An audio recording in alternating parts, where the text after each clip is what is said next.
Hope everyone has had a good morning and is feeling ready to go for day 3 here. I think I can go ahead and get started now as we have another packed agenda. Great. So for those of you who have been here the past couple of days, which I think is most of us, you will have already heard these instructions, but just going to quickly go through some housekeeping kind of things for anyone who's newly joining today. So yeah, first and foremost, my name's Laura. I'm with the Ideal team. I think most of you already know that already. As we wait for others to keep joining here, I ask that you please sign into the Google document that we've been sharing every day in the chat. If you've already done this on days 1 or 2, there's no need, but we noticed we're still missing a lot of participants on that sign in, and we'll use that to make sure that we know who attended the workshop and can keep you updated with all of the materials and things after the workshop. So it really is helpful if you please take the time to include your details in that so we know who participated. So please do that if you haven't already. My colleague has pasted that in the chat. And as a reminder, we are providing interpretation. So we ask that everyone, even if you're an English speaker and you're hearing me okay now, please choose your preferred language every time we're in plenary. So you can do this again by clicking the button at the bottom of the screen where it says interpretation. It will be represented by a little globe. And then you select whichever language, English, French, or Portuguese. So again, this feature won't be working during the breakout groups, but an interpreter will always be in your room to help. And then every time you rejoin back in plenary, you'll have to again go through those steps of reactivating the interpretation. As we did in previous days, you'll be a pro at this by now, but please do take a minute to rename yourself. On the screen, you can see some instructions again for how to do that. And we invite you to rename your first name, your country, and your organization. So we have some a little bit of context about where you're calling in from. And feel free to use the acronyms as shown in that example box. So I'm going to take a minute to do that now myself. Please do the same. You can find your name on the screen. And if you hover over your box, you'll see those 3 ellipses, the dots in the top right. You can click those and then go to rename. I know this is old news for everyone at this point.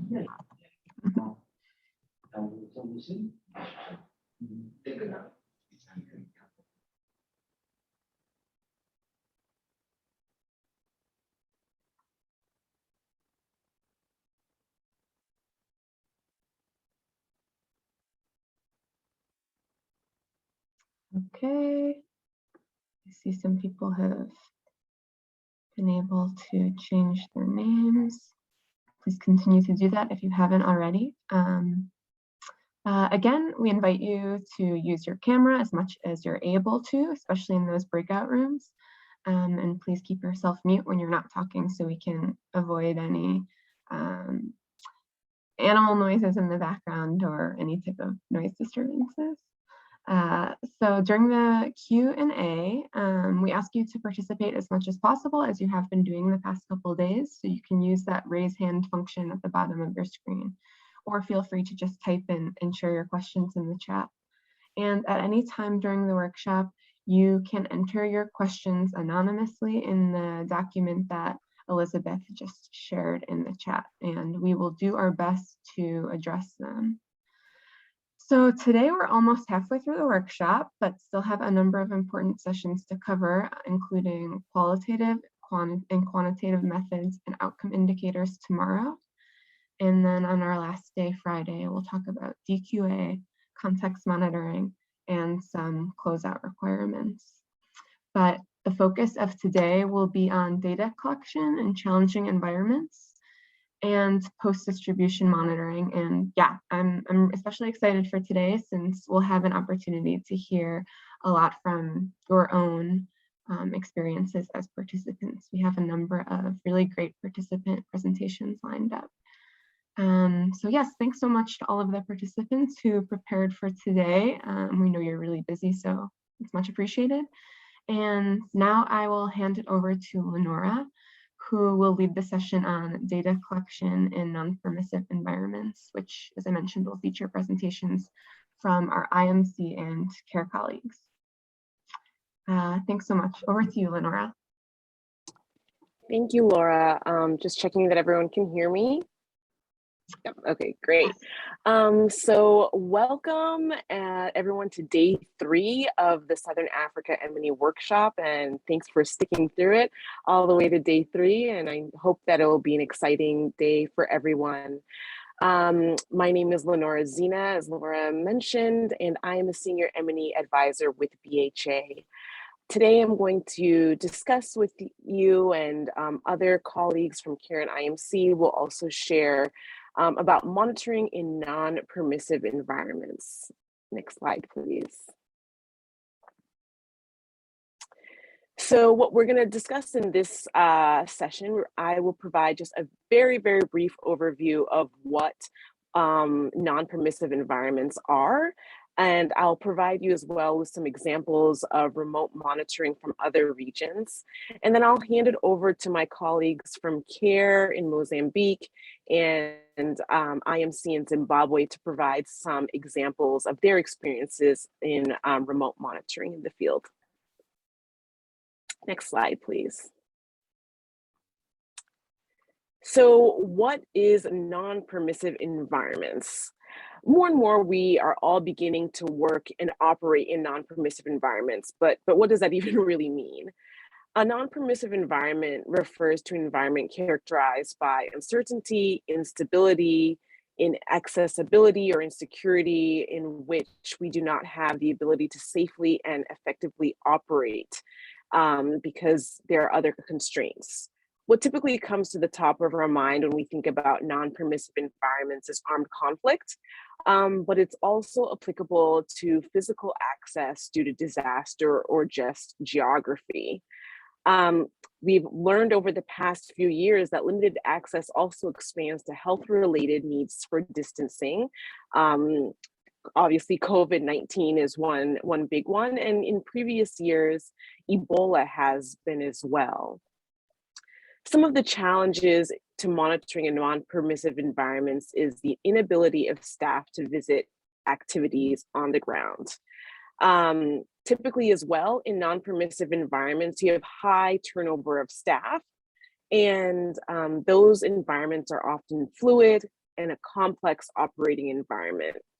And we know that if it is non-permissive to BHA, if it's non-permissive to you as our implementing partners, it's also likely that it will have limited accessibility for any local partners or even sub-awardees that you may have.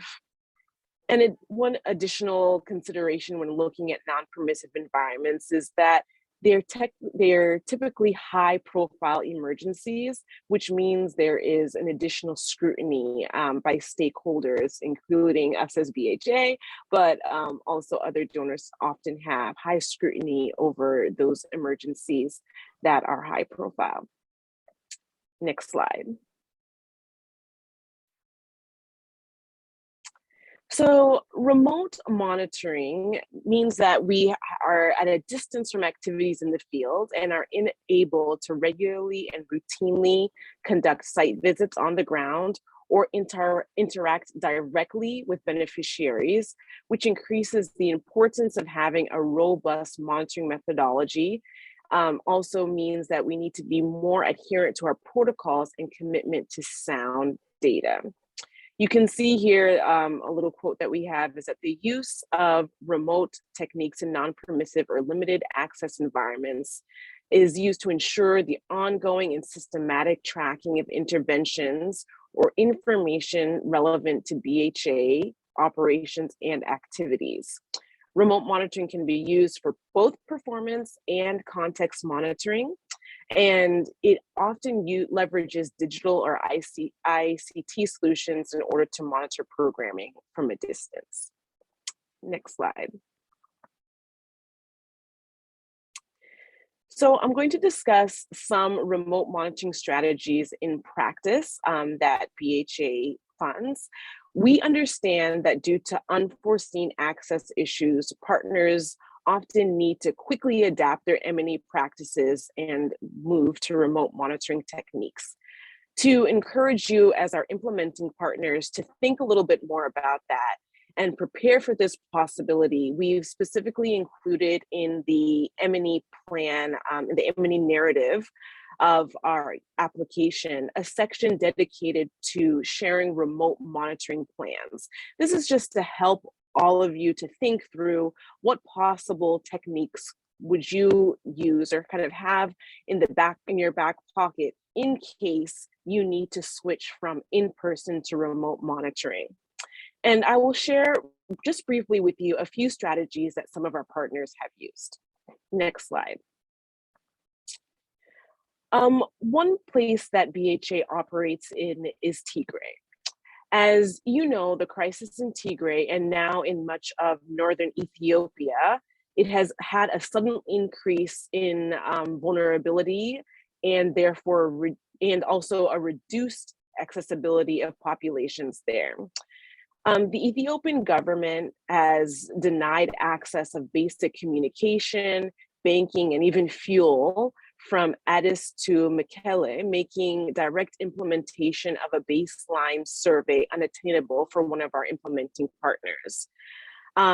This partner tried to facilitate an UNHAS flight to have at least one single consultant make the trip to Mekelle to conduct the baseline survey and support local actors to conduct this. But this was not possible because of an airstrike that was in northern Ethiopia, so the UNHAS flight could not even go. So after consulting with BHA, the partner ended up using secondary data.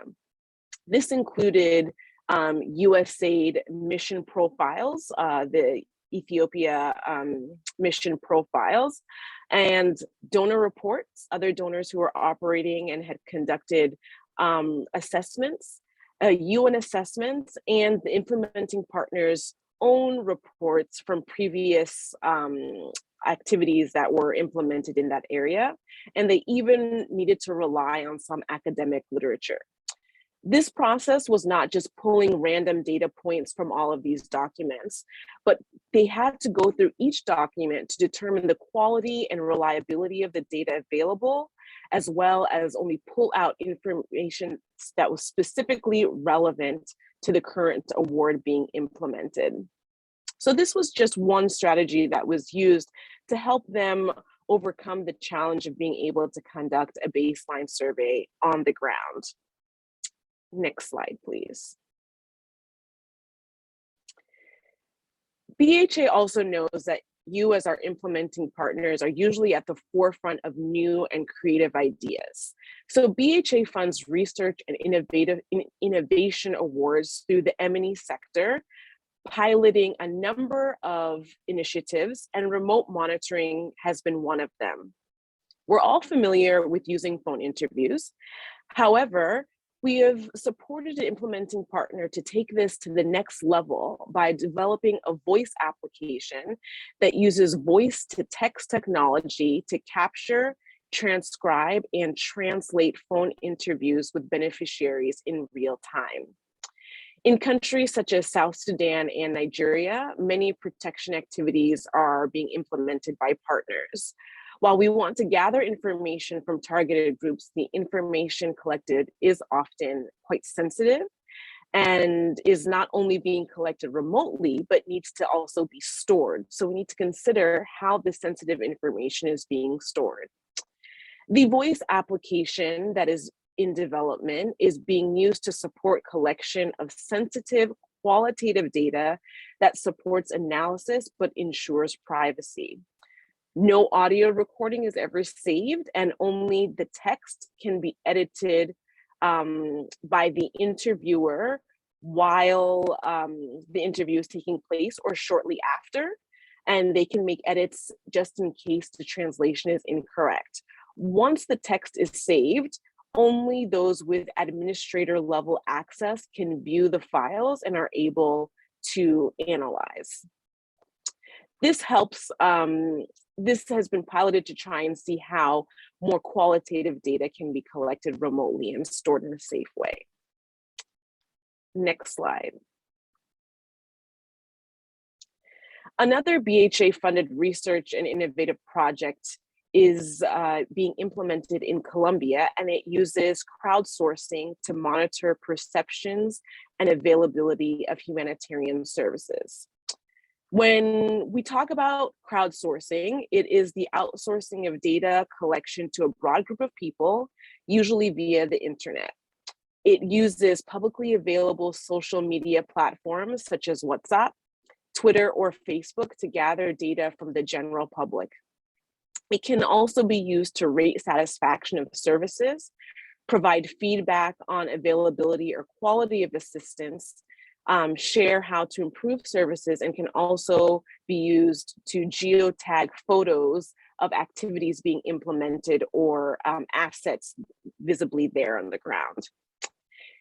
In Colombia, BHA supports the American Refugee Committee to collect feedback on the availability of services from Venezuelan migrants living in BHA-supported intervention areas.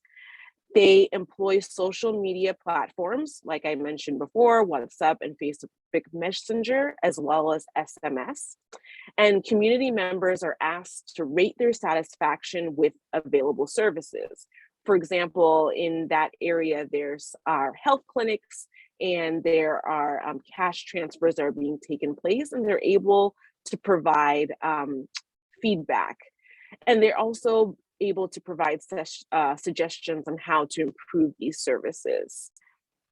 The use of popular social media applications have made it easier for these populations to respond to surveys.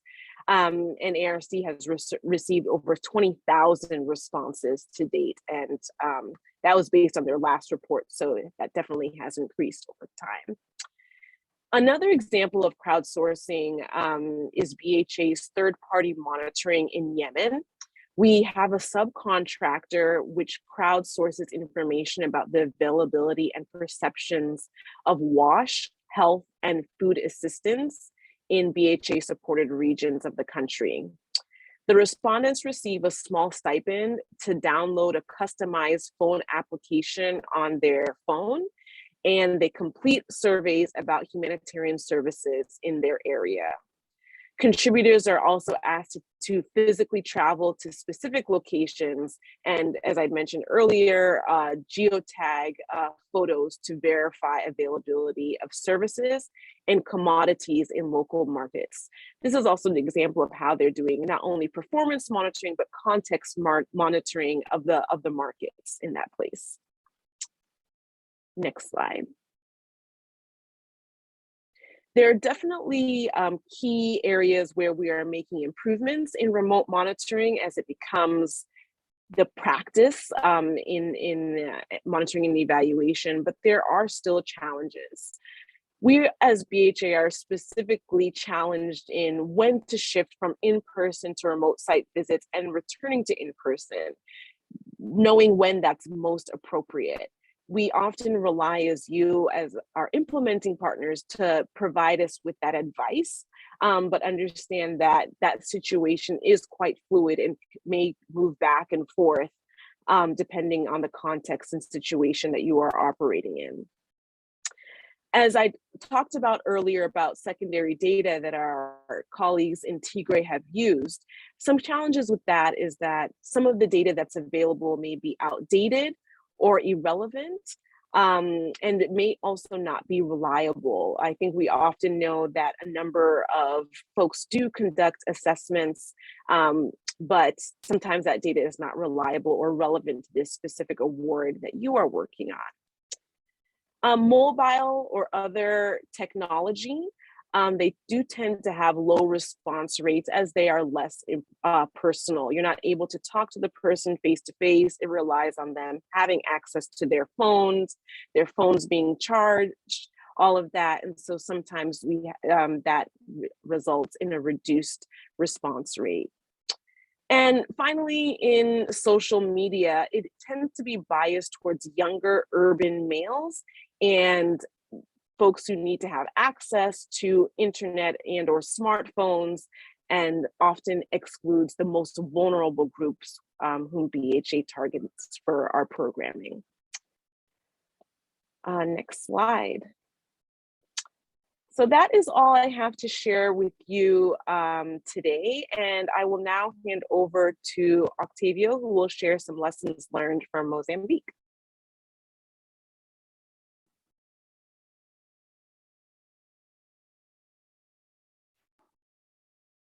Thank you, Leonora. Good morning, good afternoon to everyone. Hopefully you can hear me. Can you hear me? Just check.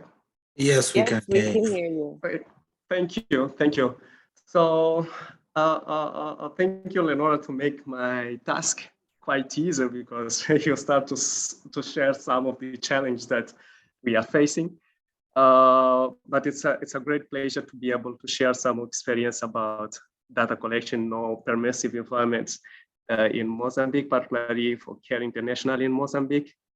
We are not experts, so we have several challenges that we have been facing that we would like also to share with you, but also share some experience and the strategy that we have been adopt to collect that in some of the challenging environments that we are facing. So probably in this room, some of the participants have more experience, so it would be really nice to hear your comments and inputs after the presentation, or even via email in the future. So next slide, please. So just to give you a quick background overview, Mozambique is one of the countries most affected by extreme weather events related to climate change, for example. Now that we are having this workshop, tropical storm Ana made landfall in some of the provinces of the country, and we are facing bad times in some of the provinces right now. And I think this is one of the big challenges, the extreme weather events. So drought, floods, cyclones become more regular and more destructive to our communities. More recently, Mozambique has been suffering from terrorist attacks. These have led to a big number of IDPs. So we have unprecedented waves of internal displacement people. And in this context, we find families living in very, very, very remote areas, very hard to reach areas due to geographic condition, including roads, access, but also security challenge. So Mozambique faces challenge related to extreme weather events, but also related to terrorism attacks. Next slide, please. I will not spend a lot of time on this. I think most of you have already heard some history of Mozambique. So even under this context, the context I have just described quickly now, there is increasing need for assistance for affected families. So we know that people are there and need assistance. We have to collect data. To assist these families, we need to collect information. We need to know how many families need assistance. We have to register beneficiaries and to also have the right accurate numbers of beneficiaries. But we also need to know what needs these families have. What kind of assistance will be most appropriate to these families living in very remote areas and sometimes inaccessible areas. So we have to collect data. We have to be able to have basic information in terms of number of beneficiaries, in terms of needs. We have to conduct baselines, needs assessment, but also it's critical for us to understand how effective our assistance was. So we have to conduct also post-distribution monitoring. We have to conduct a final evaluation. And it's also important for us to hear from the beneficiaries experience that they have. So we need the beneficiaries' feedbacks. It's critical to hear the beneficiaries in order to improve the assistance that we are providing, but also the next intervention. So we collect all this data using household survey. We organize focus group discussion. We also conduct key informant interviews, but sometimes these become really, really very, very difficult. Next slide, please. So the main data collection platform that we are using is Kobo Toolbox. I won't go into details about this. So next slide, just to maximize the time.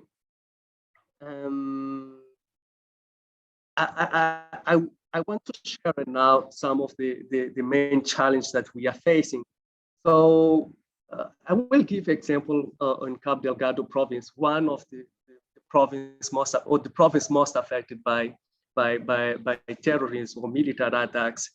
I think the insecurity to operate safely and effectively in Cabo Delgado province, it's one of the biggest challenge we have facing in the country. In all our intervention, it's quite difficult to reach some of the communities, even for basic assistance, even to have real figures in terms of IDPs. In some contexts, it's practically impossible to reach these communities. Another challenge is related to the capacity, local capacity of enumerators. For some remote areas, it's sometimes impossible to take trained enumerators with you. Sometimes we have to fly to collect data, and it's not possible to have an appropriate number of enumerators, skilled, trained with you. So you have to train local enumerators, and in these very remote areas become really challenged to find enumerators with basic skills to help you to collect data. If you are not able to reach these communities by road, become a big challenge. Another big challenge is the coordination with the government authorities. This may also be related to the short-time intervention to data collection. In conflict zones, approvals to conduct data collection is sometimes a long process. So if you have a short-term intervention, if you don't have a long-term intervention to assist the communities, become really, really difficult to get all approvals from the local authorities. Sometimes you travel to the district and you'll realize that first you have to go back to the provincial level to coordinate to get all approvals. So it seems like they don't trust the information that you want to collect. So they would say, okay, try to better understand the information that you intend to collect. And sometimes you have to get all this approved and you don't have time. Our intervention is time bound, so it becomes very, very difficult. Another challenge, particularly in context of conflict, the context that you find today may be completely different from the reality you find the following week. So the situation changes every day. You can collect data. While you're analyzing data, you will realize that for example, accommodation center in one of the contests was under attack. So people move to different places. So it becomes really difficult to use or to validate the information that you are collecting. And you have to use different information. So the social context, it's one of the challenges that we are facing. Also, we find challenge related to budget. Sometimes you don't have enough budget to be flexible to collect all information that you need, and you have to change. So next slide, please.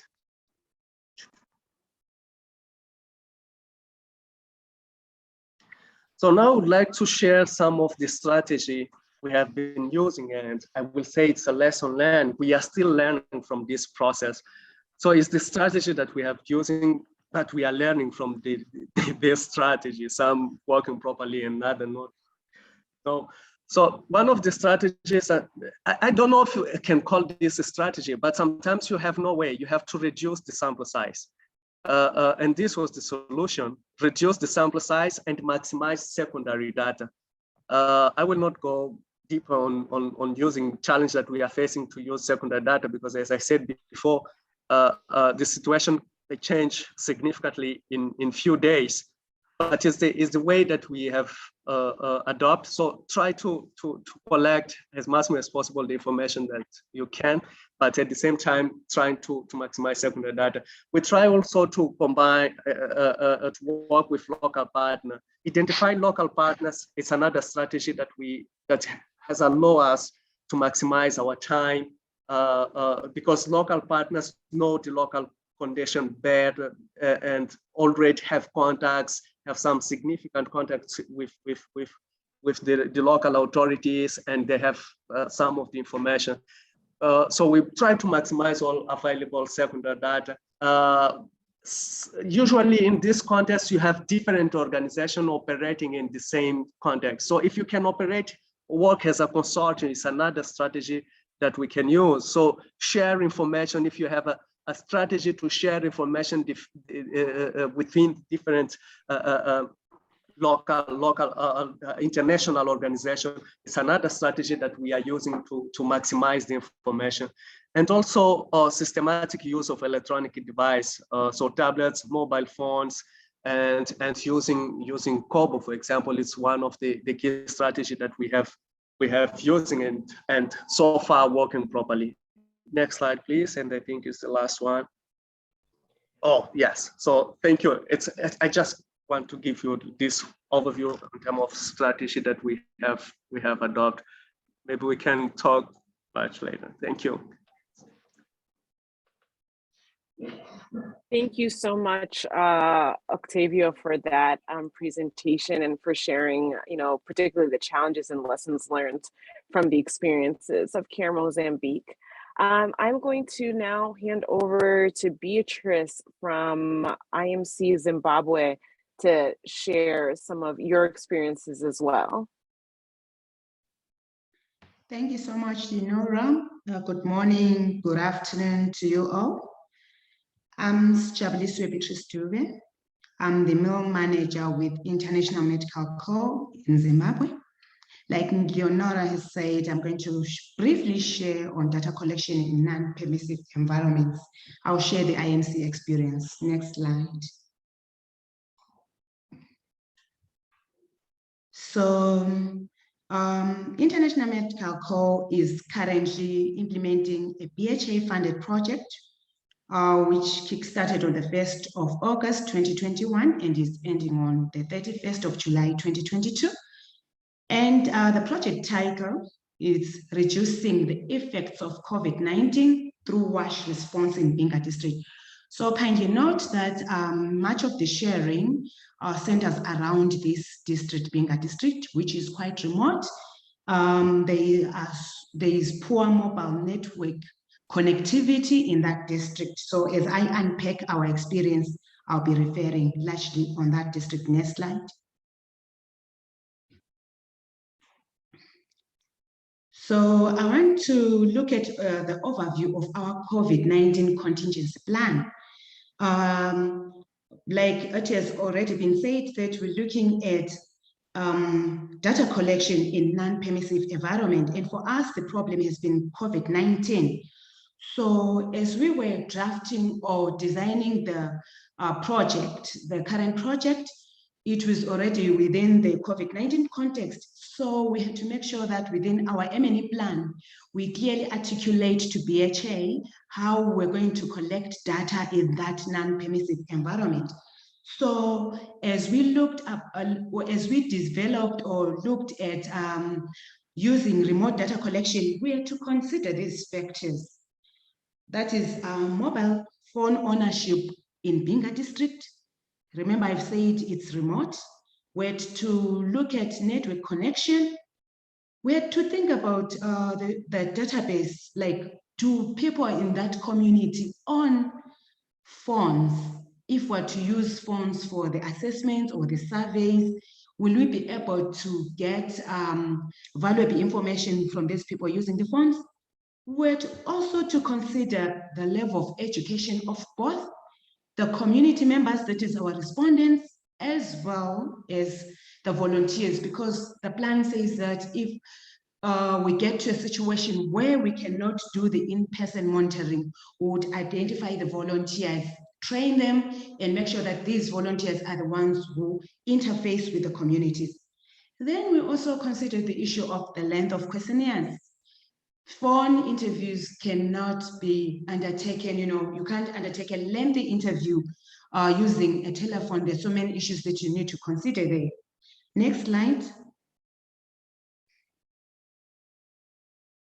So I wanted also to share under what conditions will our plan, this plan of using remote data collection, be activated or enacted.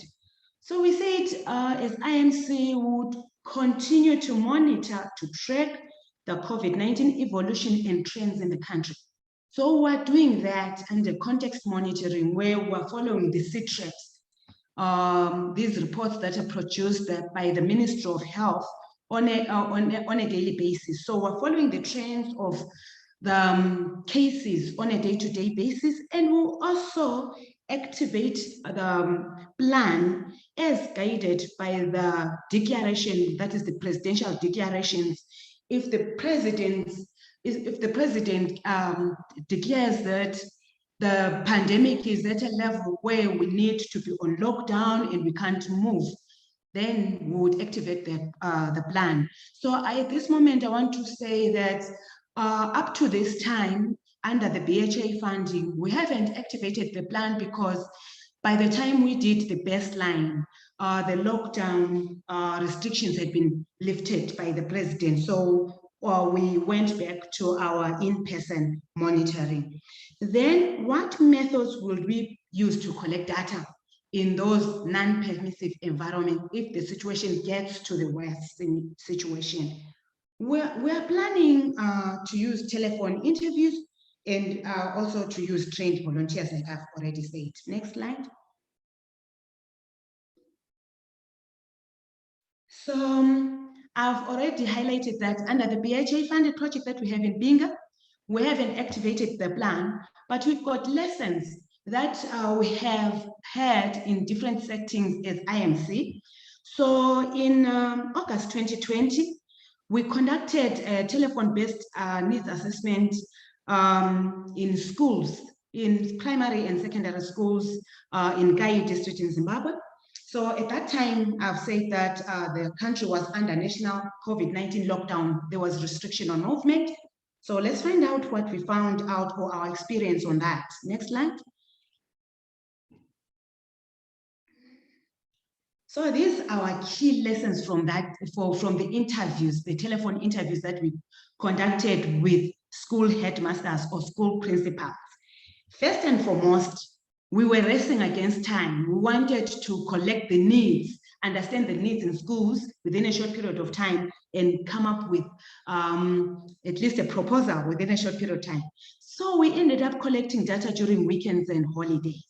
And the headmasters were unreachable. I think they decided, we told them in advance that we would collect data using phone interviews, but when the time came for us to conduct the interviews, those headmasters were unreachable. Secondly, we found that most of the headmasters did not honor the timelines that we had set to have the interviews with them. And the mitigation plan that we have there is that in future, when you plan for assessments, don't have that tight period to say you are rushing or racing against time, because you may find that your respondents won't be ready at the time when you really want to talk to them. So have that leeway to get back to them and find them at the appropriate time when they are available. Then there was an issue of multiple phone lines by our respondents. So this one was saying, in future, we've learned that you need to really verify, cross-check with the respondents in advance to say, I will call you on this line. Let's stick to this line at this particular time. Then there was also an issue of the interviews the questionnaire being lengthy. This one has been, the previous speakers have talked about it as well. We need to shorten the questionnaires. Lastly, we also suggested having the WhatsApp, using the WhatsApp platform with the headmasters to say, if I cannot have like the call with you, we talk, you know, one-on-one, may I send the questionnaire and you fill it in and send it later? Then they're like, no, we've got data challenges. So we learned as an organization that in future, when we're doing these kinds of interviews, maybe we need to think about availing data for our respondents. In a nutshell, this has been the IMC experience. Next slide. Thank you so much. Over to you, Lenora. Thank you so much, both to you and Octavio, for your presentations. Now we've got just a couple of minutes left, but wanted to open the floor for any questions or comments, any other lessons learned that other folks would like to share with colleagues here. I did see one question about the voice app or voice to text translator being in operations in Zimbabwe. And I can just briefly answer that the program or project that is doing that voice application is a pilot. It is currently a research award that BHA funds. So it's very small scale right now as they're trying to develop this voice application and are implementing it currently in South Sudan and Nigeria, with expanding over into the Philippines and Ecuador to test it out in different contexts, and also using it with some local partners. And we'll share that more broadly when it's been finalized. I'm just looking at the chat box quickly, and I don't see anything, but I don't know if anyone wants to come off of mute and ask a question. Yes, I see a hand raised. Yes, my name is Destin. Yeah, thank you so much for that presentation. It's really very helpful and also timely, the context, how things are happening, all over the world. So the background really helps us a lot and sets a tone when they're sharing, their experience on the ground. A bit of clarification, especially for those backgrounds, having those data using, mobile phone or those things, I was wondering how was the experience in terms of data quality assessment? How was that, effective, to make the right decision, in ongoing, emergency, activities? It would be good, of course, they said a bit here and there, but it would be good to hear that, how they really managed that. We can get the data and through the monitoring, but how really that supported our programming, Thank you. I hope I'm clear. Yeah, thank you for that question. And Beatrice, maybe I'll ask you if you would like to answer that question about what considerations are taken into data quality when conducting phone interviews, key informant interviews over the phone. Do you have any lessons learned specifically on data quality? Okay, thank you so much. So like I said, that ours was like a needs assessment So largely the information that we needed from the headmasters was to do with enrollments, school dropouts. So what we did at a mobilization or sensitization stage, when we're setting appointments with the school principals, we highlighted the areas of discussion to say, during the interview, most of the information that we need is around this, so that the principals would look for the relevant documents on time, like their enrollments, make sure that they've got all the documents handy during the interview, and they already have their statistics with them. So basically, in terms of the accuracy, this is what I did to inform them about like the nature, what to expect during the interview, the nature of the questions, the areas of focus, like is it WASH issues, hygiene, menstrual hygiene issues. So those were the key highlights I shared prior to the interview. Thank you. Thanks. And I see Chidi has his hand up. I think we have time for just one last question. And then unfortunately we'll have to wrap up this session. But please feel free to, if you have additional questions, to put it in the question bank. But please, Chidi, please go ahead. Okay, mine is not a question, just a comment on the question that was asked. I think in terms of data quality, it shouldn't be different from face-to-face interviewer administered questionnaire. It depends on the skills of the person interviewing over the phone. And also, of course, if the questionnaire is too long, as commented during the presentation, that will also affect the quality.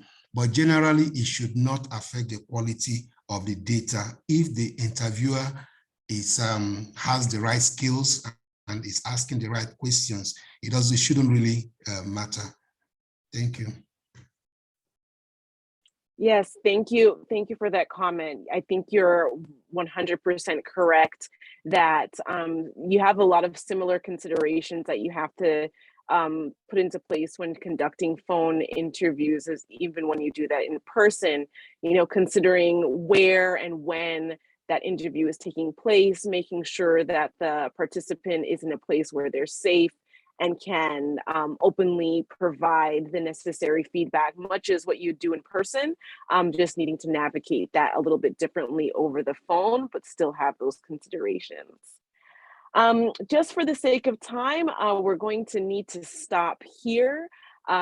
Big thank you to Octavio and Beatrice for your presentations and for sharing your lessons learned.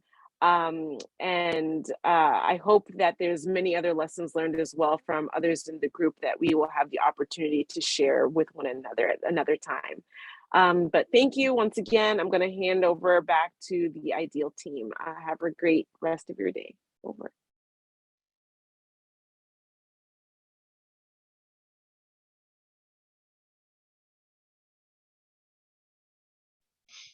Hi, everybody. Sorry that I popped in a little late today. But Lenora, thanks for facilitating that. And thank you for the great presentations from our IP partners.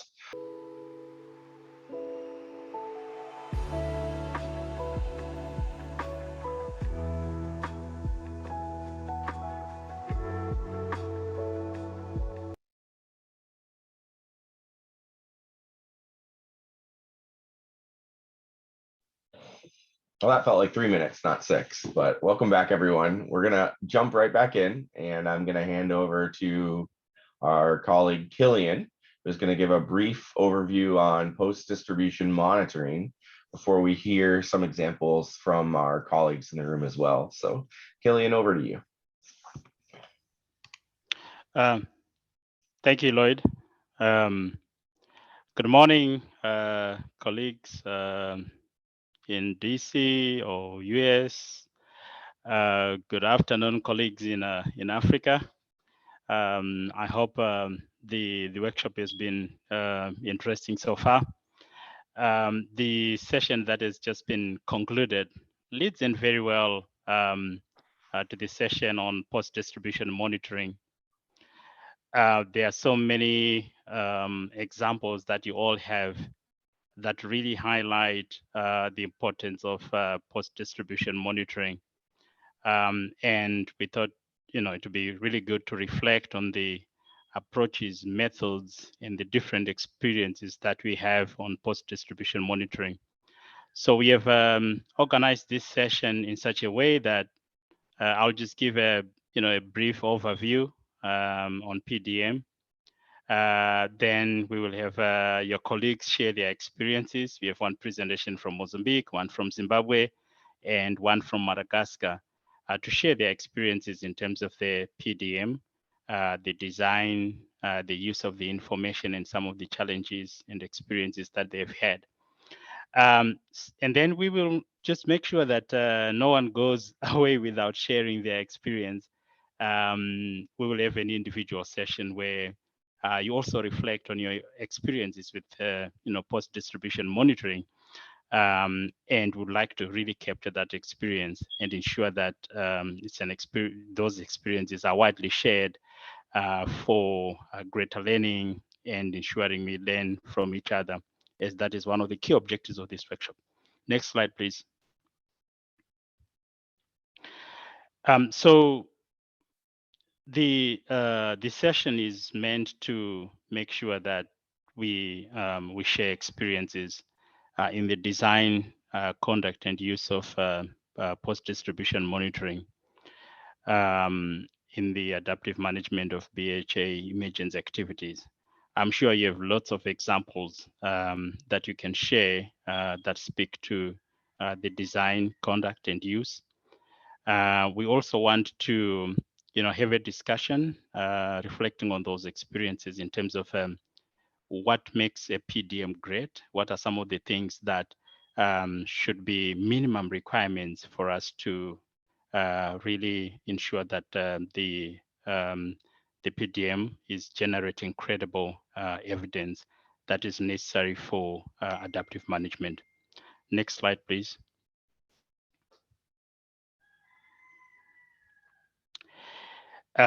So on Monday, we had fun using ChatStorms. And then, we thought it would be good to have another ChatStorm.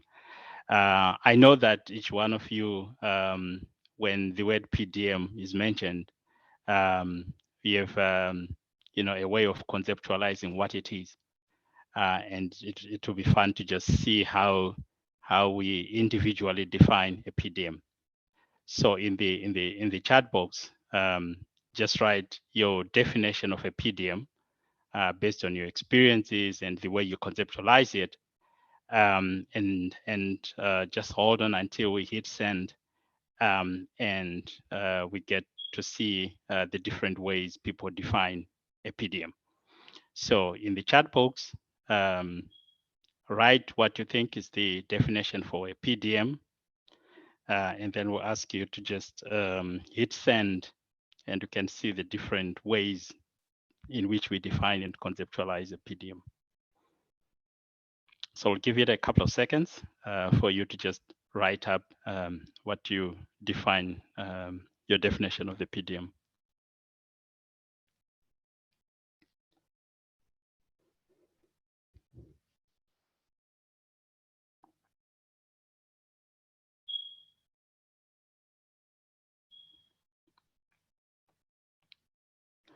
A couple more seconds.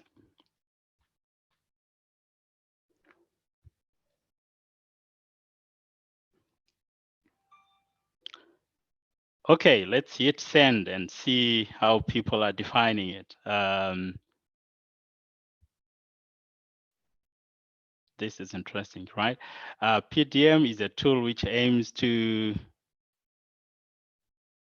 so when I was just starting to read that, and then the more charts came in, I'm trying to, PDM is a tool which aims at systematic collection and analysis of information of the project as it progresses. Yeah, it's good. A monitoring process that is done after distribution of items to beneficiaries. Checking the distribution or overall of distribution process and satisfaction of clients.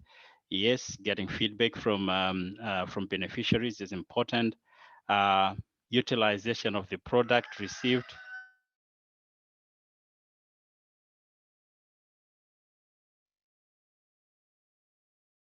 yeah, for sure. The message from Fano Component to is the stated outcomes, quality, effectiveness of assistance provided, yes. A tool for collecting data or feedback on a distribution that would have taken place. Yeah. So, you know, most of these definitions really capture what post-distribution monitoring is. Next slide, please. And as BHA in the emergence M&D guidance document, we have a working definition that we have provided. And most of the dimensions you have mentioned in the definitions that you have provided are actually captured in that definition. So it's performance monitoring tool used to monitor the use and quality of transfers, and these transfers could be in cash or in kind. It's also important to just highlight that it's a tool that can be used to also, review the effectiveness of beneficiary feedback and information mechanisms to see whether they are working. It's a tool that you can also, use to actually look at, get more feedback in terms of the quality of programming, the quality of the, transfers that you are providing. You can also use it to look at some of the sensitivities around the programming that you are doing. So the definition is quite broad, not just limited to food transfers, but non-food transfers as well. We know that this the whole definition and the plan for the PDM is required as part of the monitoring approach in the M&D narrative that comes with the application. Next slide, please.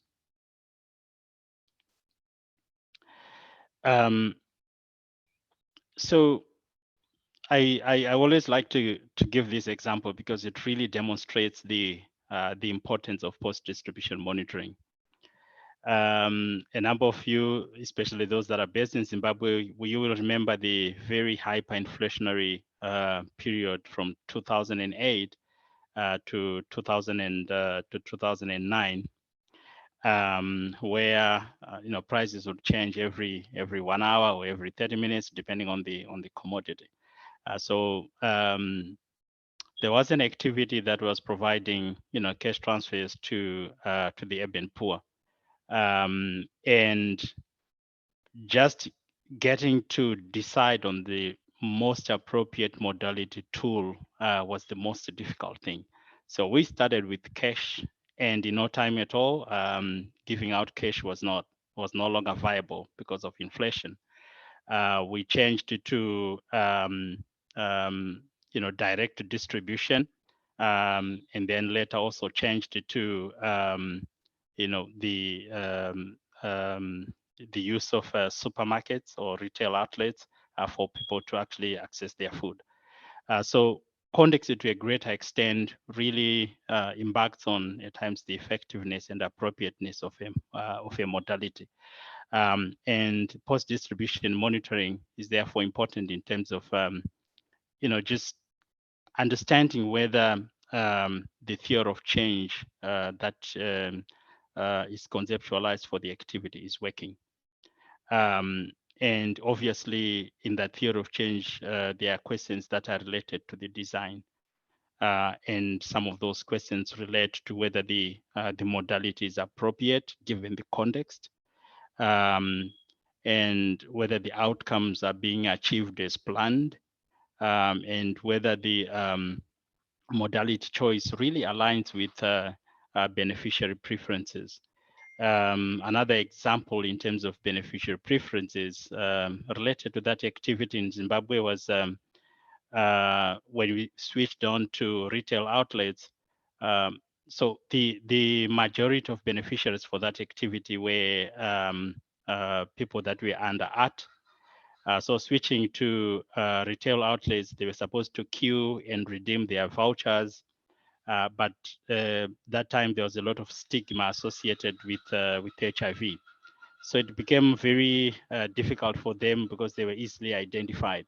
So again, we had to change so that they could get cards to make sure they just blend with all the other, people in a supermarket who are purchasing commodities, and that made sure that they were not really stigmatized by, queuing in a line, and everyone would identify them as those that were under art.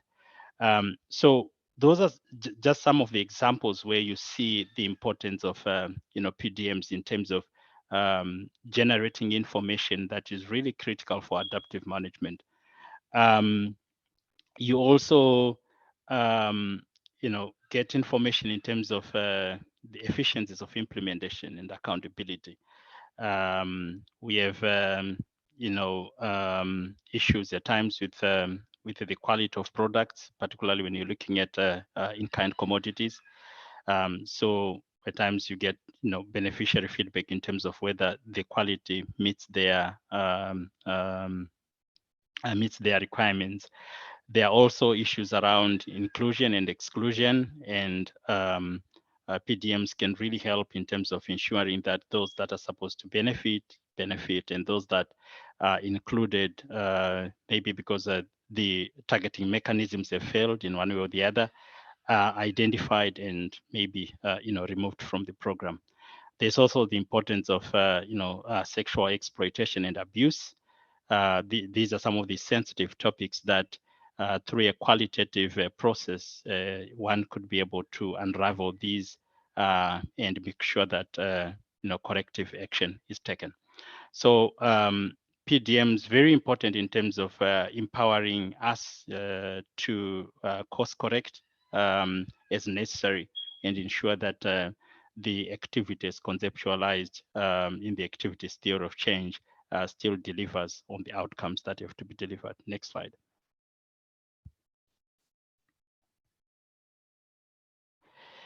So you will see from the presentations that we design post-distribution monitoring systems differently. The designs are also sensitive to the context, and also sensitive to the resources that we have available. The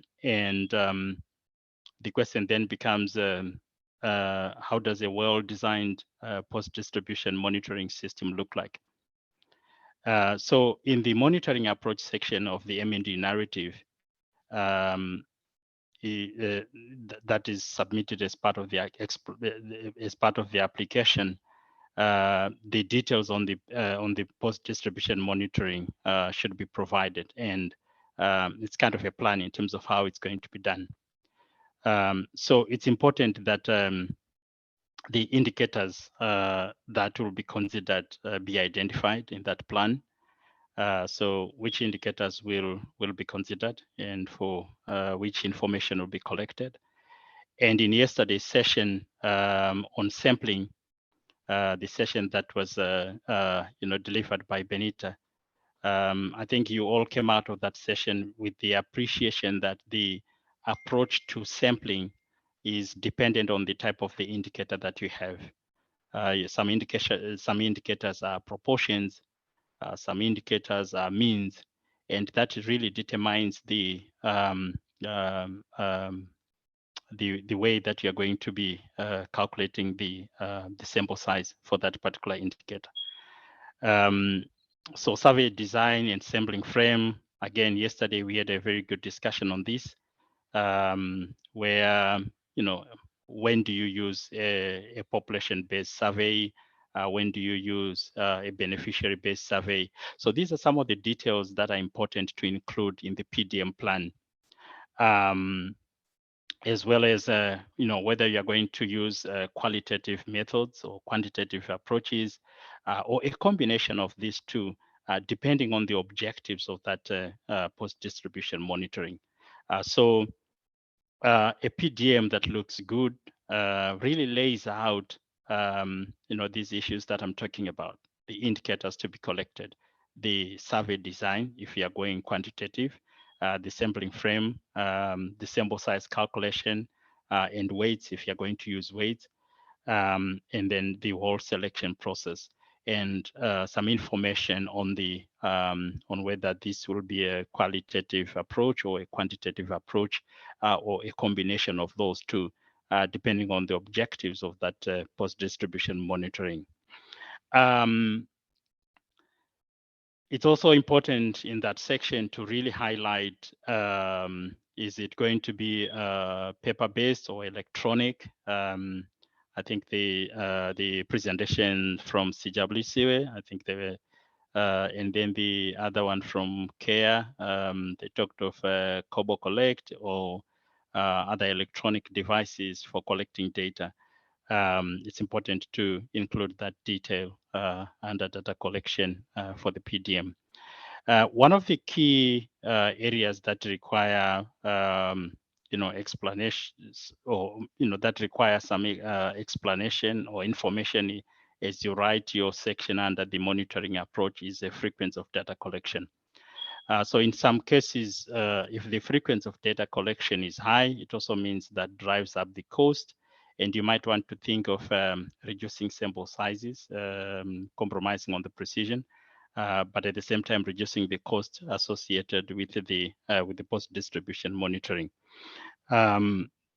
It's also important to provide details in terms of how the data will be managed, and what measures will be taken to ensure that the quality of the data that is being collected is good. Obviously, cost is a key parameter. One of the things that also important, not included on the list that I've provided, is also the timing. Like, for example, if you're providing food transfers, in-kind transfers, at what point do you want to go and do your post-distribution monitoring? Do you want to go 3 weeks after the distribution, or do you want to go a week just before the next distribution?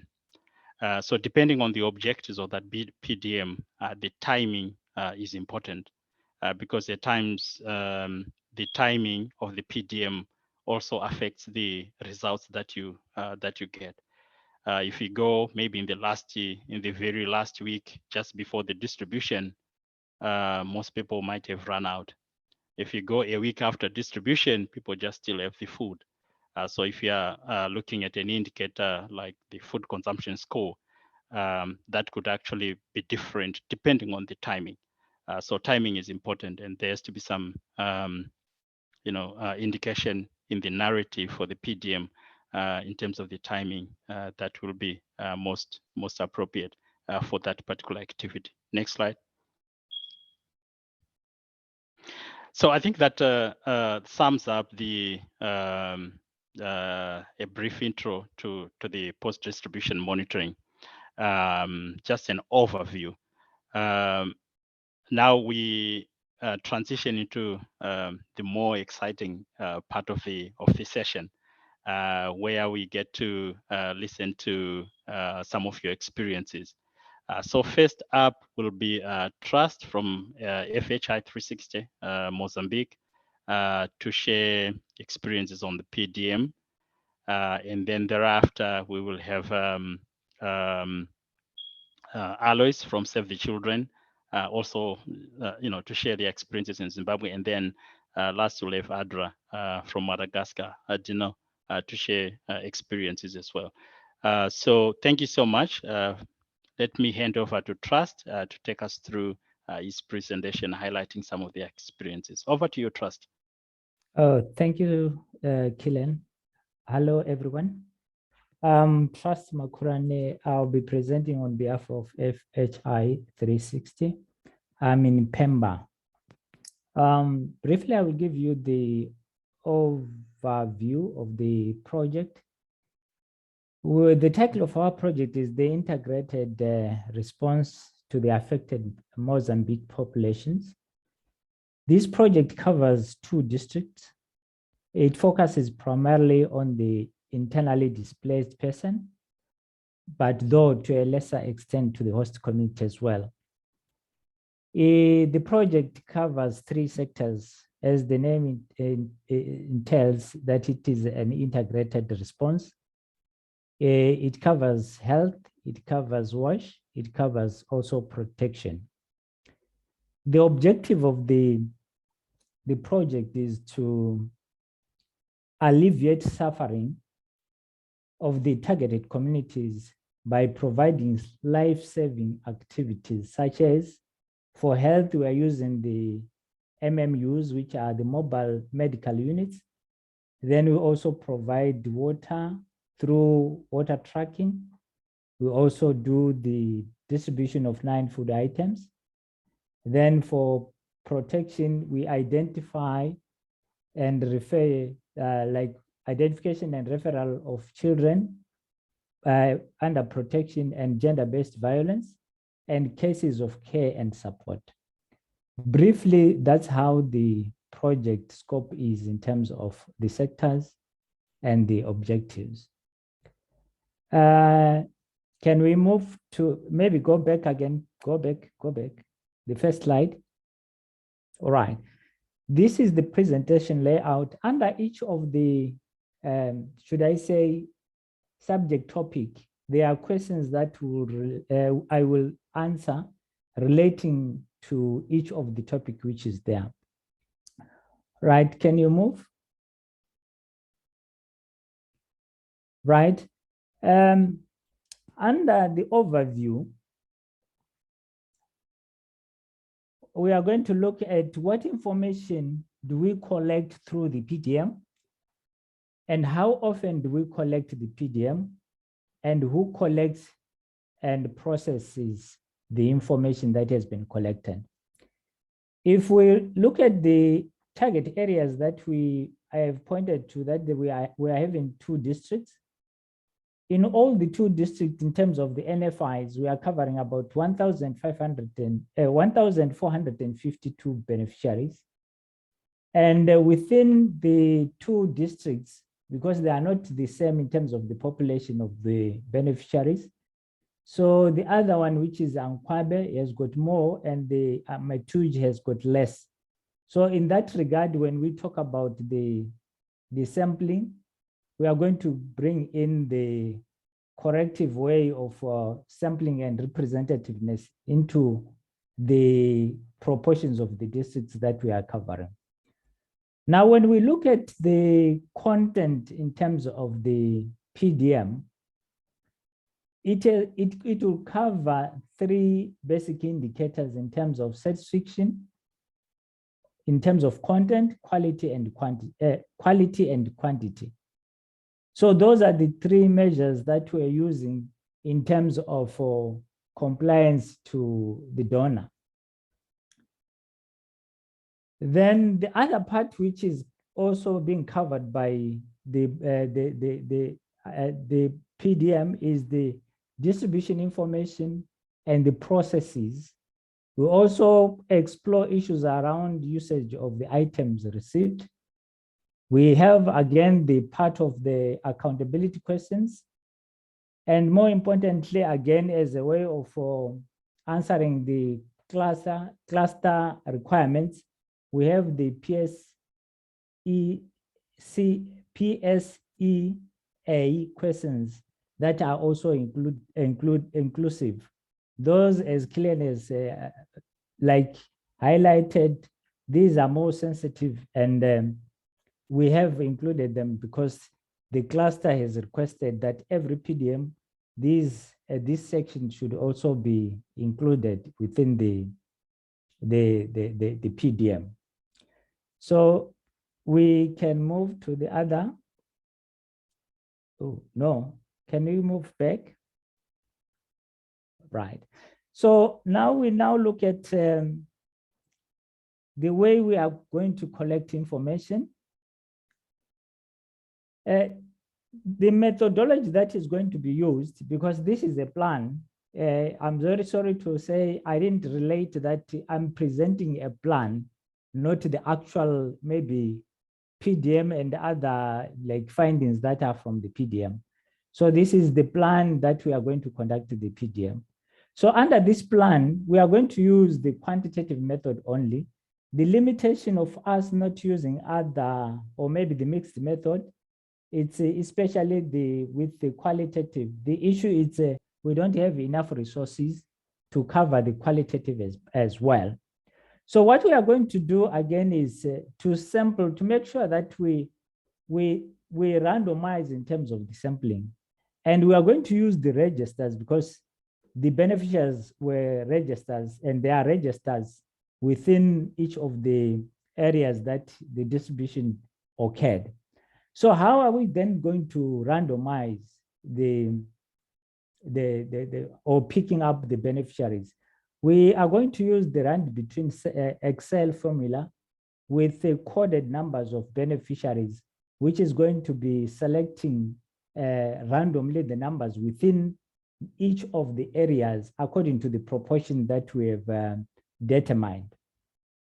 So we are going to look at training the enumerators. We are going to hire and train the enumerators and make sure that they understand to use the tablets. And within these tablets, we are going to author the templates using COBOL, and we are going to validate the templates so that we reduce the number of errors that we might be entered through during the data collection. What are other quality checks that we are putting into consideration? As a team, we are going to have 3 or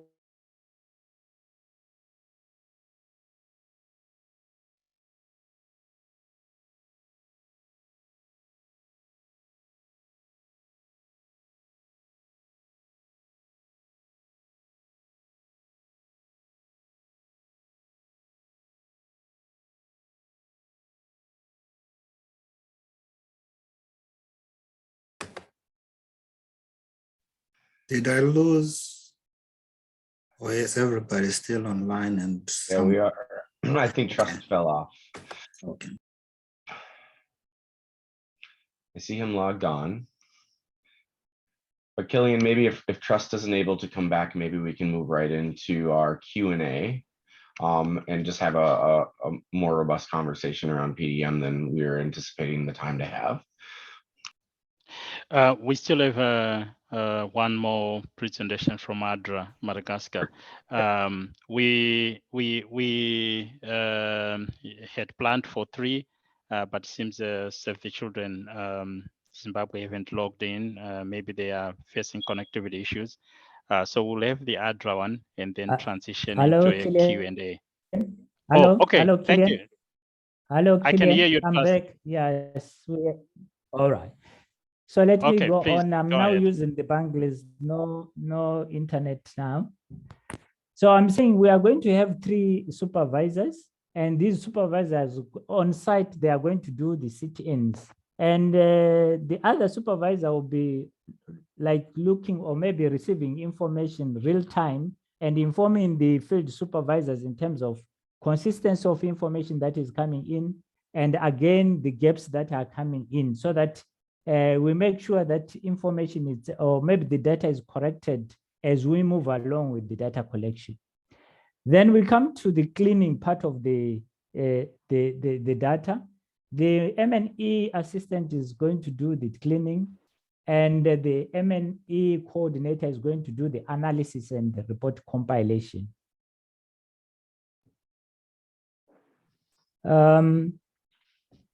Maybe we can move to another slide.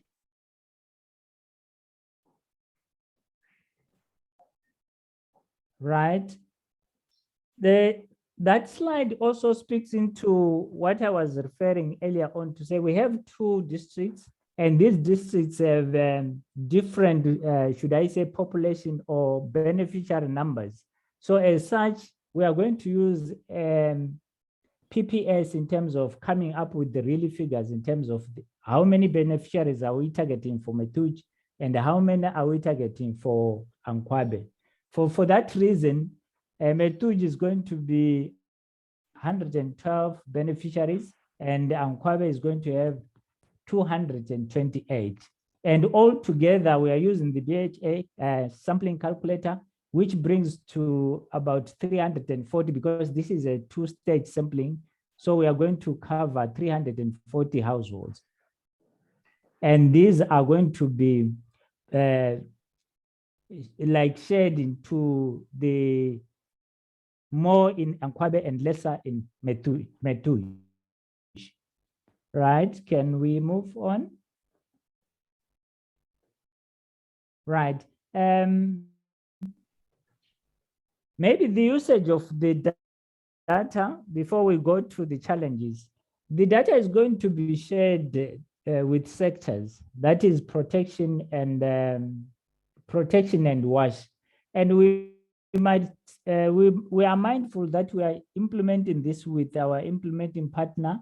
So we also need to share that information during the presentation to sectors. The partners should do, or the partner should be also be present in terms of the presentation.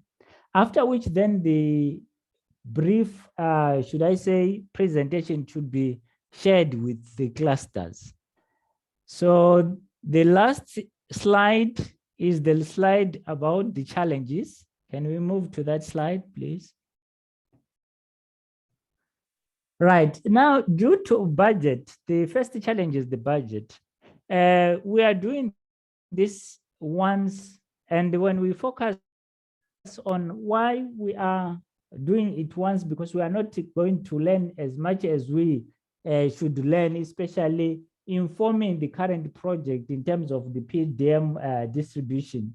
We are not drawing a lot of maybe changes, or should I say changes in terms of what is the results or what are the results telling us, and we go back and change the distribution process as referred by maybe the results that we get from the PDM. So the budget again goes to the issue around the continuous, should I say, distribution, given that if it is only once in terms of the budget limitations, so it also limits the number of distributions or the PDMs that we are going to do. The second issue. Hello. You can go on, Trust. Yes, right. We can hear you, Trust. The other issue is the issue of the process of verification. So far, the distribution has been done, but there was that lack of maybe verifying if those beneficiaries that were receiving or that received, are they the really beneficiaries within the catchment that was identified, because it was a blanket kind of distribution. So we need to come up with some lessons from that process, because it wasn't done. So I think point number 3, it goes again back to the point 1, where we said this is tied to the budget allocated, and for the NFI subsector and WASH sector in general, it is important to consider repeat replenishment of consumable contents of the hygiene kits in the project duration to provide the IDPs with the means to practice positive health hygiene behaviors.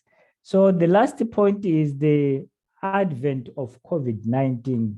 So the challenge is we are no longer doing business as normal, but what we need to do is we need to observe the WHO protocols in terms of collecting data. We must make sure that we observe all the, should I say, the regulatory, should I say, messages from WHO. So I think that's the last part of my presentation. Thank you so much, Trust, for that presentation. And thank you for sharing the plan that you have for developing the PDM for your activity. The next presentation is going to be made by Adiona. I hope I'm pronouncing it right. Adra Madagascar. Please, over to you. Thank you, Kylian. It's me, Tarafidi, who do the presentation for Ardwa Madagascar. As we have a translator, I prefer speak French. Yes, we do. You can go ahead. This presentation of PDM that we are going to share with you took place between October to December 2021 in one of our emergency projects in the south of Madagascar that is funded by BHA. It was on vital food assistance in the south of Madagascar.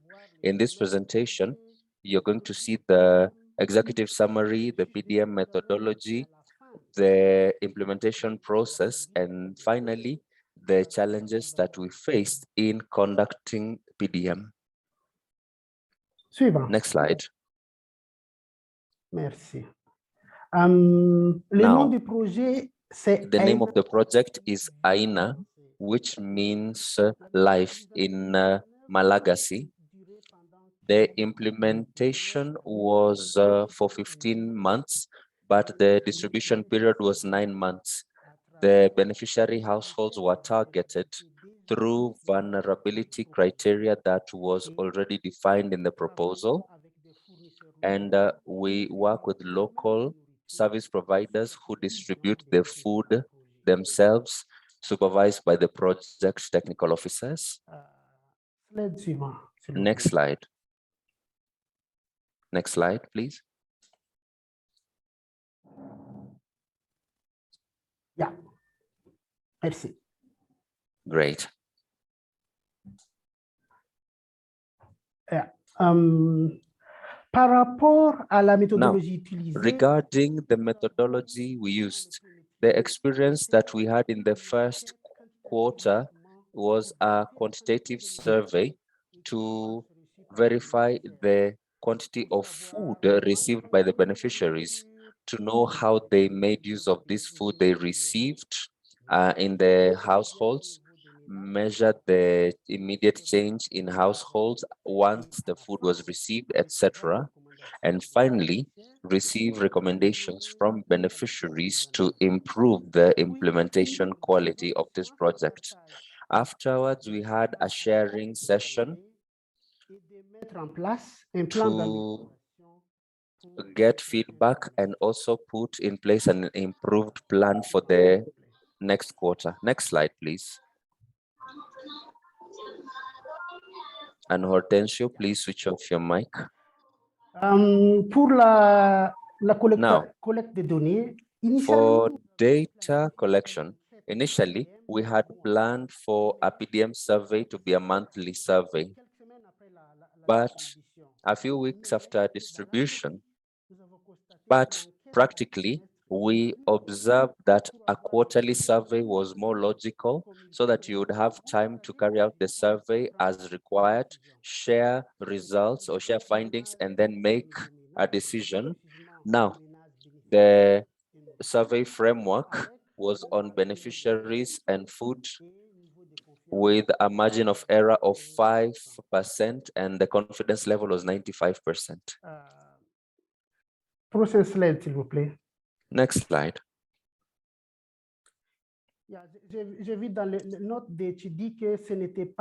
I see that in the chat, this is not, someone is saying this is not the most recent slide.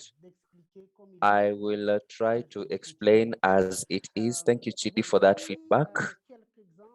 These are some of the examples of the questions that we asked to the target households in the survey. And as you can observe, we added questions on eligibility criteria. Do they really understand the criteria? Why were they selected to be the direct beneficiaries of the project? Before going to questions on the rations received and the use of the food that was distributed. Yeah, merci. Slide suivant. Next slide.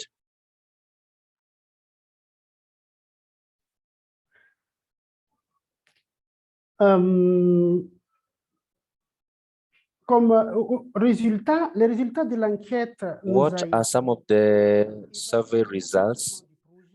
The results enabled us to evaluate equity and transparency of the registration process for beneficiaries, to detect related shortcomings on the quality of service we offered, assess the effectiveness of the project feedback mechanisms, and address response to complaints.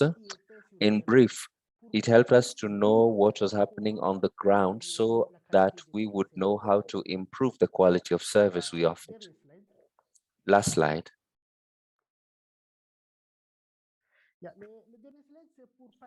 The last slide is to share with you the challenges that we faced during the process of data collection. First of all, men who had households who responded to a large majority of the question are not often found at home, except when you ask them to be, because they are mobile. And women are the ones who are mostly at home, but for them, it is difficult for them to use the measurement units, how many grams, how many kilos, etc. Due to the education level, their literacy level, it is very difficult for them to give the measurement units. In terms of accessibility, in the south of Madagascar, villages are highly scattered and they do not have transport infrastructure. They have feeder roads and a high level of security, and you need to be accompanied by a local guide. And to conclude, as was said before, we are convinced that a quarterly survey and we need that frequency for PDM surveys instead of monthly surveys. I thank you. Back to you. Thank you so much, Sarafidi, for the presentation. I think we have got about 4 or 5 minutes for Q&A. I see, question from Ioannis. Sarafidi, could you highlighted culture as a challenge? Can you give an example of how culture is being considered as a challenge?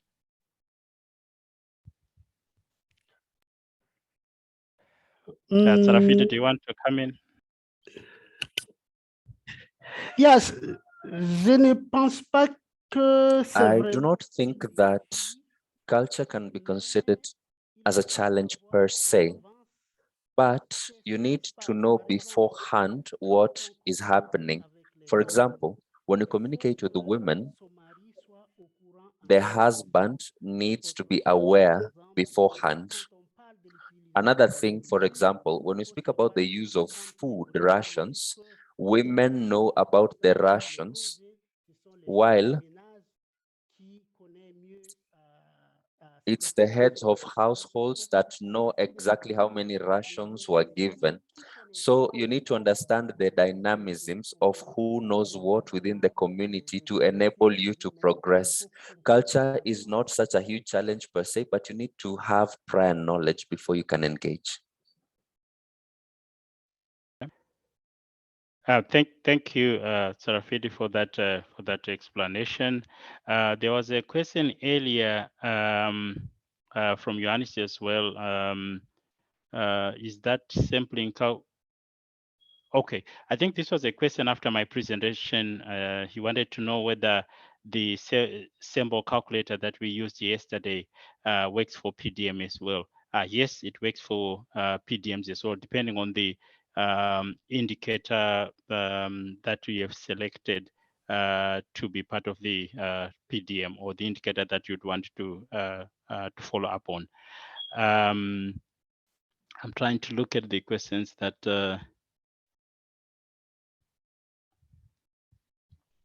there is another question on I think in my presentation I spoke about beneficiaries, and there's a question on clarifying whether the PDM should strictly be focused on beneficiaries only, or other stakeholders can be interviewed as well. For PDMs, it's important to consider the different sources of information that can help you generate the information that you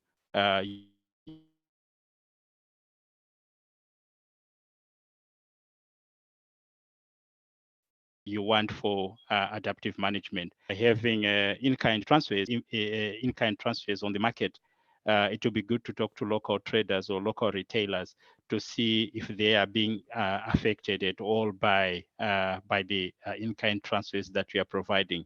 Another example is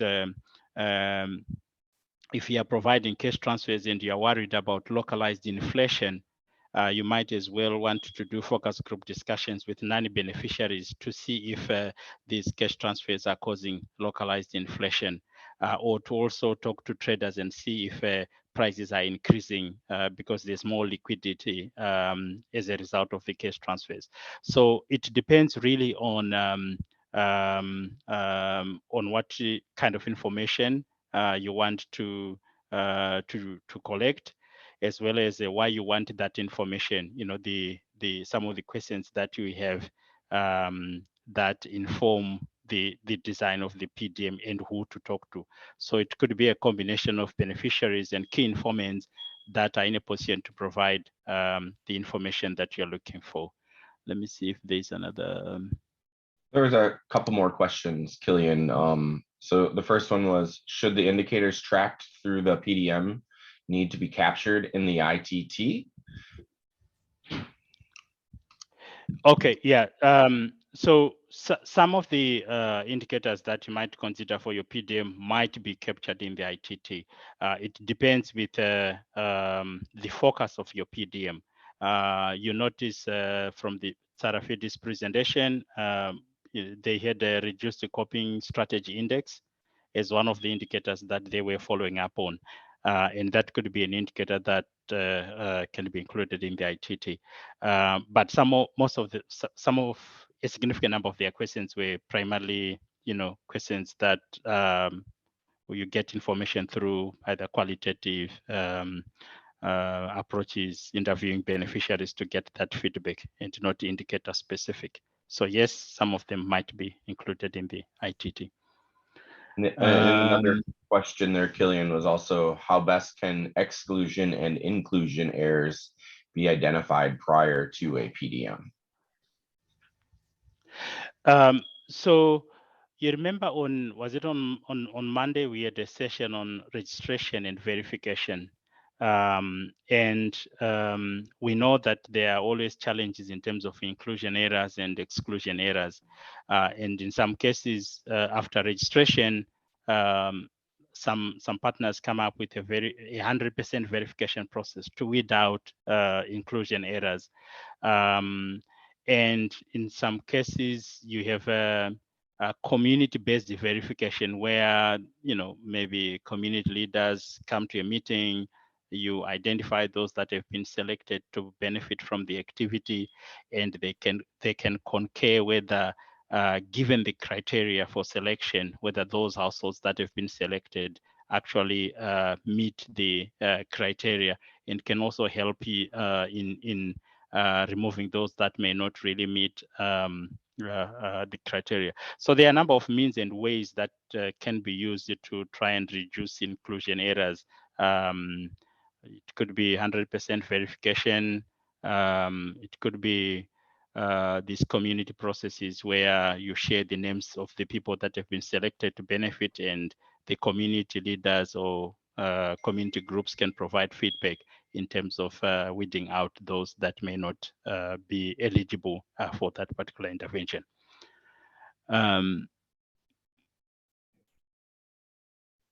Anything else, Lloyd, that I didn't cover? And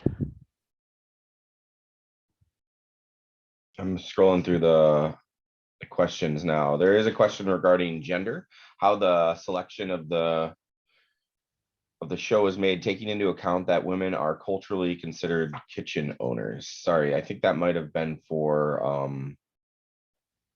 Audra. For Tsarafi. Yeah. Sarafidi, do you want to respond to that question?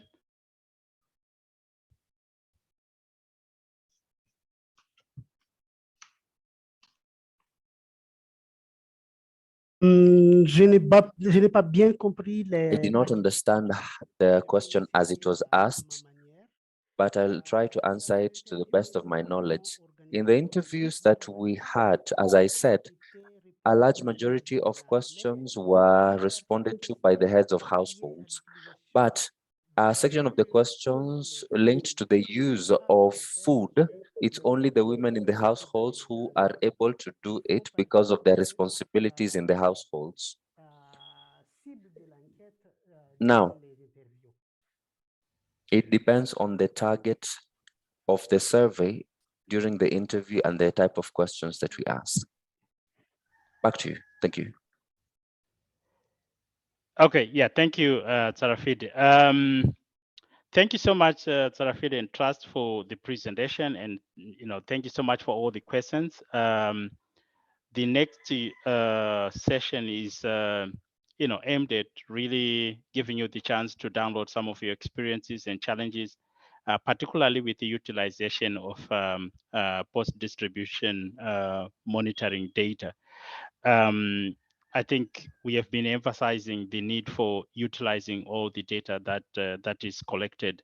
And we would want to get a sense of how we are using PDM data and some of the challenges that you are encountering in trying to use that data for adaptive management, for course correction. And we have designed this session in such a way that you just reflect on your experiences as an individual, and then write your experiences in the Google document that Suzanne is going to drop in the chat box. So please go into that document. There are 2 questions there that we have posed, questions relating to the utilization of PDM data and the challenges that you are encountering in utilizing that data.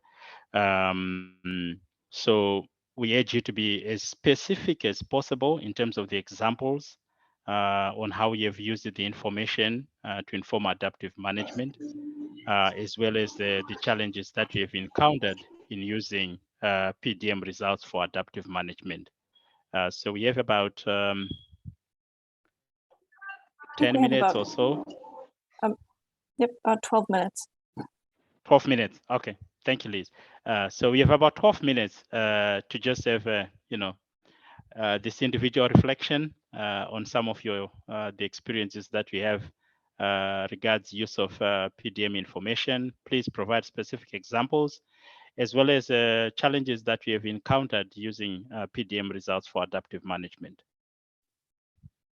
I would just add that if you'd prefer to see the questions in French and Portuguese, if you scroll down, you will see those sections in the file. So please respond in whichever language you prefer.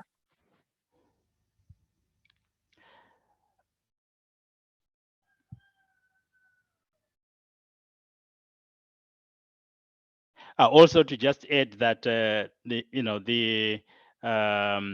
this is completely anonymous, so feel free to share the experiences that we have.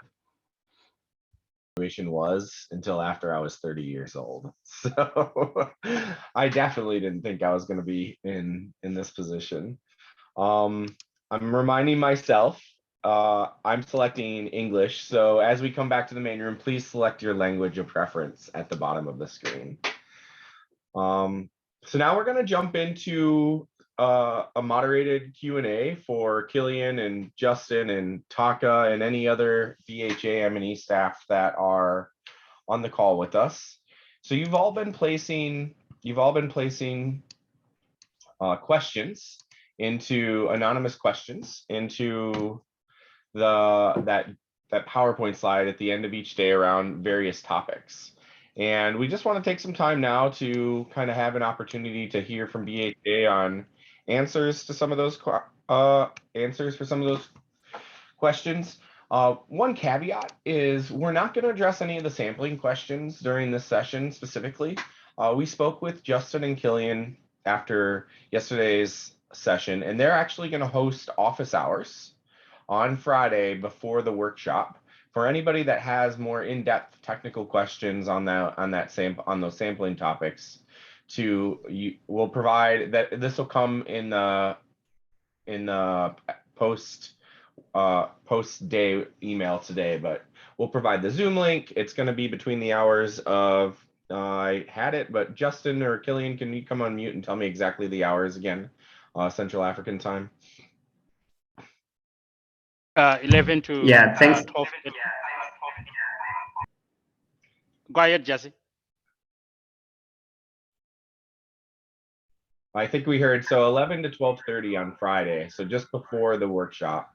Well, Justin and Killian will have a Zoom room open, and you'll have access to pop in and ask any questions. They do ask that you sign up in advance, and we'll provide that sign up sheet. It's actually the same sheet that you sign into each day at the start of the workshop. It's at the bottom, but we'll provide that again today after the sessions close for you to sign up. So they just have a sense of who's coming, how many people are coming, etc. So without further ado, I'm going to jump into a number of the questions that were posed. This is a little ad hoc. We haven't assigned these per se to specific BHA folks. So Killian, I think you have the best connectivity out of you and Justin. Maybe you can help quarterback these with me as we see fit. But I'm actually going to ask my colleagues to share theirs. Laura, can you share your screen and pull up the questions? And so we're going to start with the evaluation plan. There's some questions around the evaluation plan. And so the first one, Justin and Killian, was, do the final evaluations need to be shared, finalized by the AOR and within the deck within a certain, oops, sorry, my screen went, there we go. Laura's highlighting within a certain period of after the end of the award, especially considering if an external evaluator is conducting an impact evaluation. So we'll start with Killian. Can you maybe quarterback some of these or address? Sure. Thank you, Lloyd, for that. If you remember on Monday, there is a table. I shared details in a table that is in the guidance document that really lays out the timelines at application and post award. So specifically for this question, the timeline is it's within 90 days after the end of the award. But if you go to that to the guidance document, you will see the timelines highlighted, and it clearly lays it out for more details. But in a nutshell, within 90 days after the award. Great, and maybe while you're there, Killian, maybe work through the evaluation questions themselves, and then we can hand over to Justin or Taka to manage the registration and verification questions. Okay, and then does BHA have any input on the scope of work, evaluation purpose, or is it completely up to the partner? So BHA reviews the SOW, and they will, ask follow-up questions, seek clarification where there's lack of clarity on the shared SOW, and also clarification on the intended use of the evaluation. Remember, the use of the evaluation is important. We have to have clarity in terms of what will be the result, what will be the use of the evaluation, and how does the design of the evaluation fit in with the suggested use. And also BHA has to approve the submitted scope of work. After those iterations, asking questions, getting clarification, we will eventually approve the scope of work that that will include the purpose of the evaluation. And then after that approval, the evaluation can go ahead. More clarity on evaluation. Oh, 1 second. Hello? Lenora has a comment for that as well. Yeah, I just wanted to add one quick point to that. One of the reasons why BHA had included this requirement of an evaluation after 18 months is because, one, we think it's important to happen, but as well, it's really to provide you as M&E specialists the opportunity to put in funding to evaluate pieces of your activities or your project that would really be of interest to you. So while yes, it is a requirement from BHA, we really want it to be useful to you as the implementing partner. So it really should be something that you think would help to your future programming improve or provide some lessons learned. Over. So I'm also going to insert a little plug here around this topic of evaluations, and specifically impact evaluations of emergency awards. There's a new associate award under IDEAL called the Humanitarian Assistance Evidence Cycle.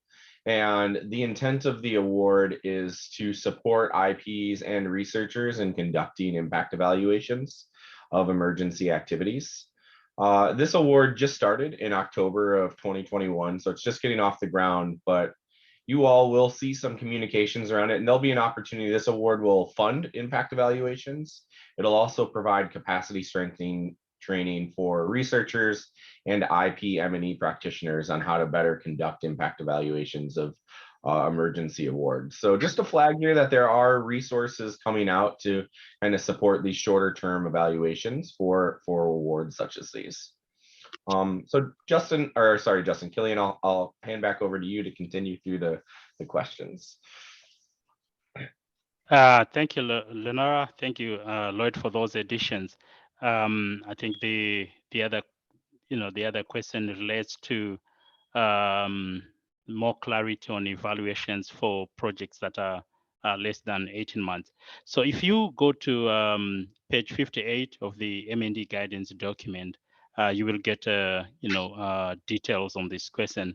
And yes, evaluations of projects that are less than 18 months in duration is optional, subject to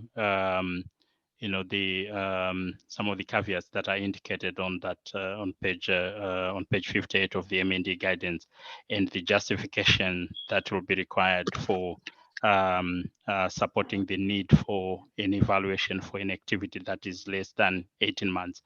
So the distinction here is for activities that are less than 18 months, it's optional.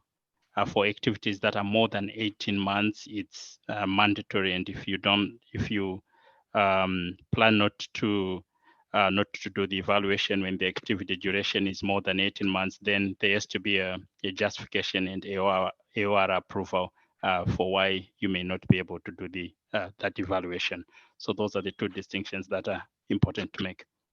And then Killian, I'm also going to insert, so the first question I think aligns with this. So if it's an award that is less than 18 months, but there is an approved extension that extends it beyond 18 months, what's the case then for evaluations and their requirements?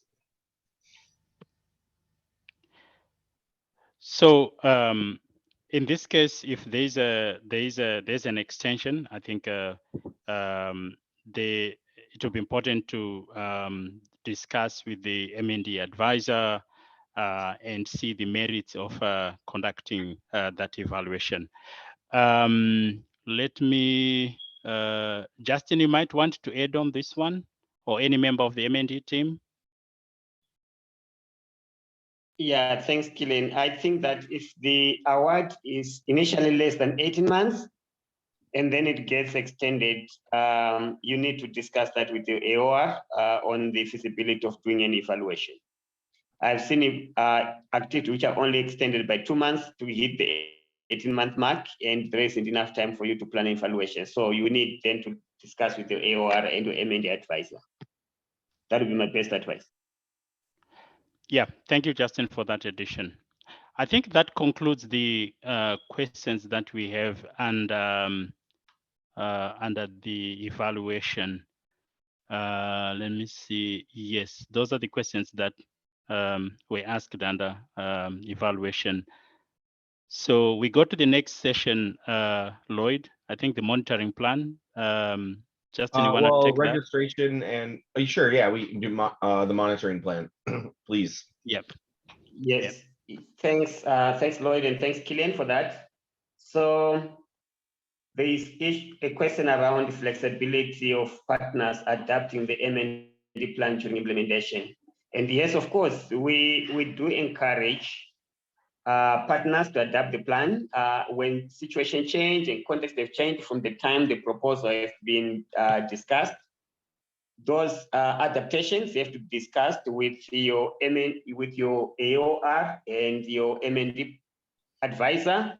And normally there is no pushback on that because that's something which we encourage. You just need to update your M&D plan, and normally we quickly approve that and let you go ahead with your adapted management.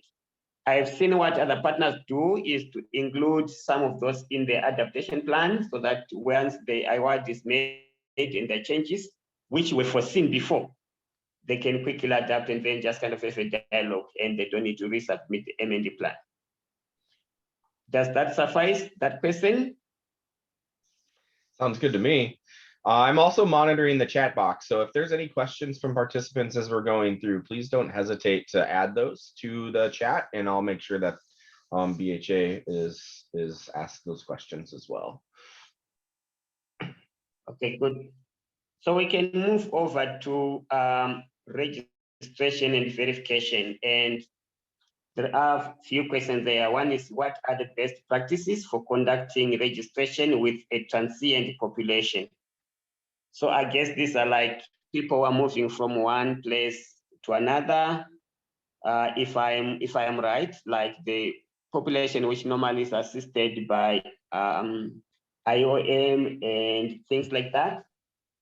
And I don't have a bullet answer for this. I think it depends on the nature of assistance and the vulnerability factors you are looking at. So, for example, if you are targeting people who are returning, where kind of IDPs returning from a certain country, sometimes for you to verify the recipients becomes a challenge. If you're going to be targeting vulnerable people within the nomadic population, I think then that depends on your vulnerability factors, which we have made you target that area. Remember, for emergency, we are not only targeting area because of there is some vulnerability, but you have done your assessment. So normally your assessment and your program justification does highlight what are going to be some of your selection criteria to address some of the challenges we've highlighted. But I'll open this to the team if anyone has got any suggestion, but I think it does depend on the context. And I would really encourage you to discuss with your AOR or your BHA counterparts in the country in which you are implementing, in coming up and making sure that you are targeting the right people. I will open up for either BHA folks or other folks on the team because this one I think varies from context to context. Yeah, thanks, Jesse. It also applies to the very poor in urban settings that are very mobile because in some cases they are just using rented accommodation and they move from one place to the other. In another activity, tracking them was, ended up requiring that whenever they move, they have a hotline number that they notify the activity that they are moving from one location to the other, and that enabled the activity to keep tracking them. So, like Justin says, it really depends on the context and on the group that that is very, very mobile, and you could also use mobile phones to be able to track them. They can give updates when they are moving via mobile text, so that you're able to track them. But it's a good question because experiences that are there differ depending on the context and the type of activity. Over to you, Justin. Yeah, hey, Killian, do you mind if I add something? Yes, Hilary, please come in. Hey everyone, I'm Hillary. I've been in and out a little this week. I usually cover Ethiopia, so I'm just here hanging out with my Southern Africa colleagues. But I think this also brings up some interesting M&E questions just while we're on this topic, and it demonstrates an area of flexibility for BHA.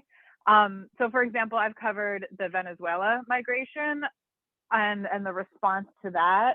And this also, beyond registration and verification, it can be that in a transient population, you might be serving people for very short amounts of time, even though the overall award is much longer. And so there's like a lot of, those kind of length of service to specific people versus the length of the award, it starts getting a little complicated. And materials,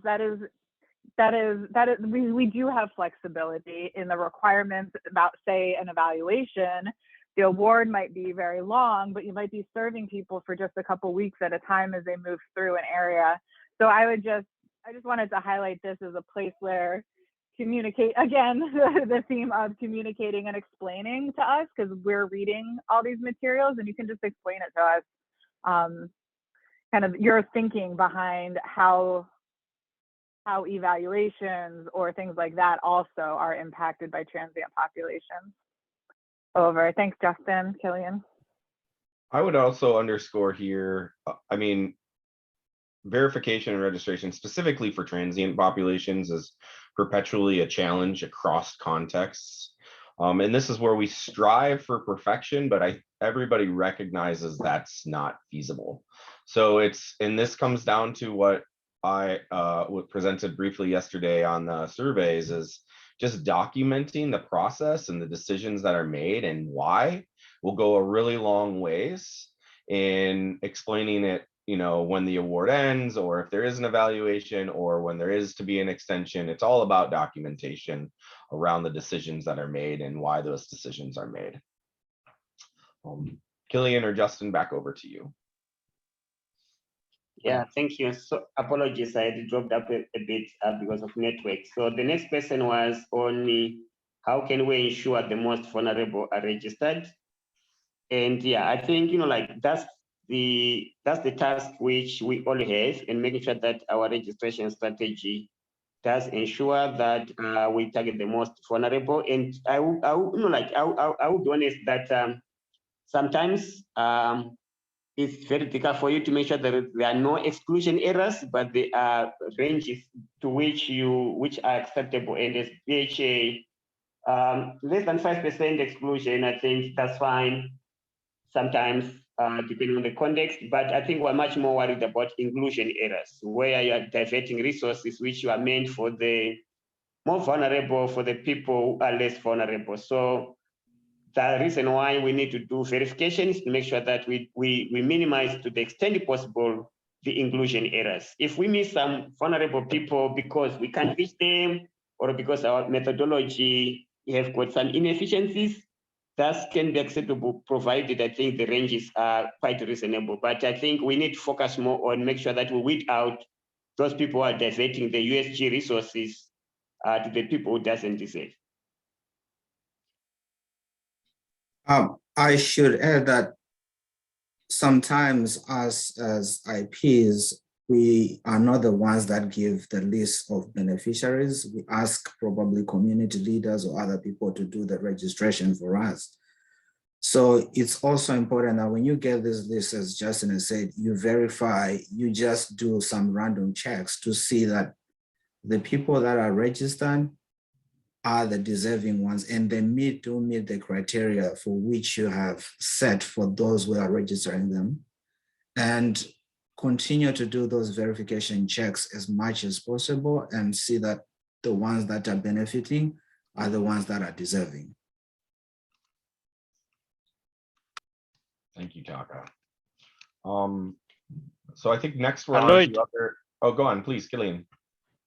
I just wanted to say that the individual reflection, was it on Monday, also has got very valuable experiences that people shared. And when the materials are shared, I think that would be one place to check to see how others are managing some of the challenges related to registration and verification. So just flagging it as a good resource. Over to you. Awesome. So the next question we have kind of from day one was, does the M&E or does the BHA M&E team evaluate M&E plan in all proposals applications? Is it common practice for BHA M&E to provide any feedback or an issues letter specifically addressing the M&E plan? Yes, we do look at all applications and the M&E plans for compliance with the guidelines that were given. So if your application if we have issues concerning your application that is not meeting some of the requirements in the guidelines, we do write issues letter. So we do read each and every application's M&E plan. I don't know, I saw Chang online, probably she might have more to add concerning that.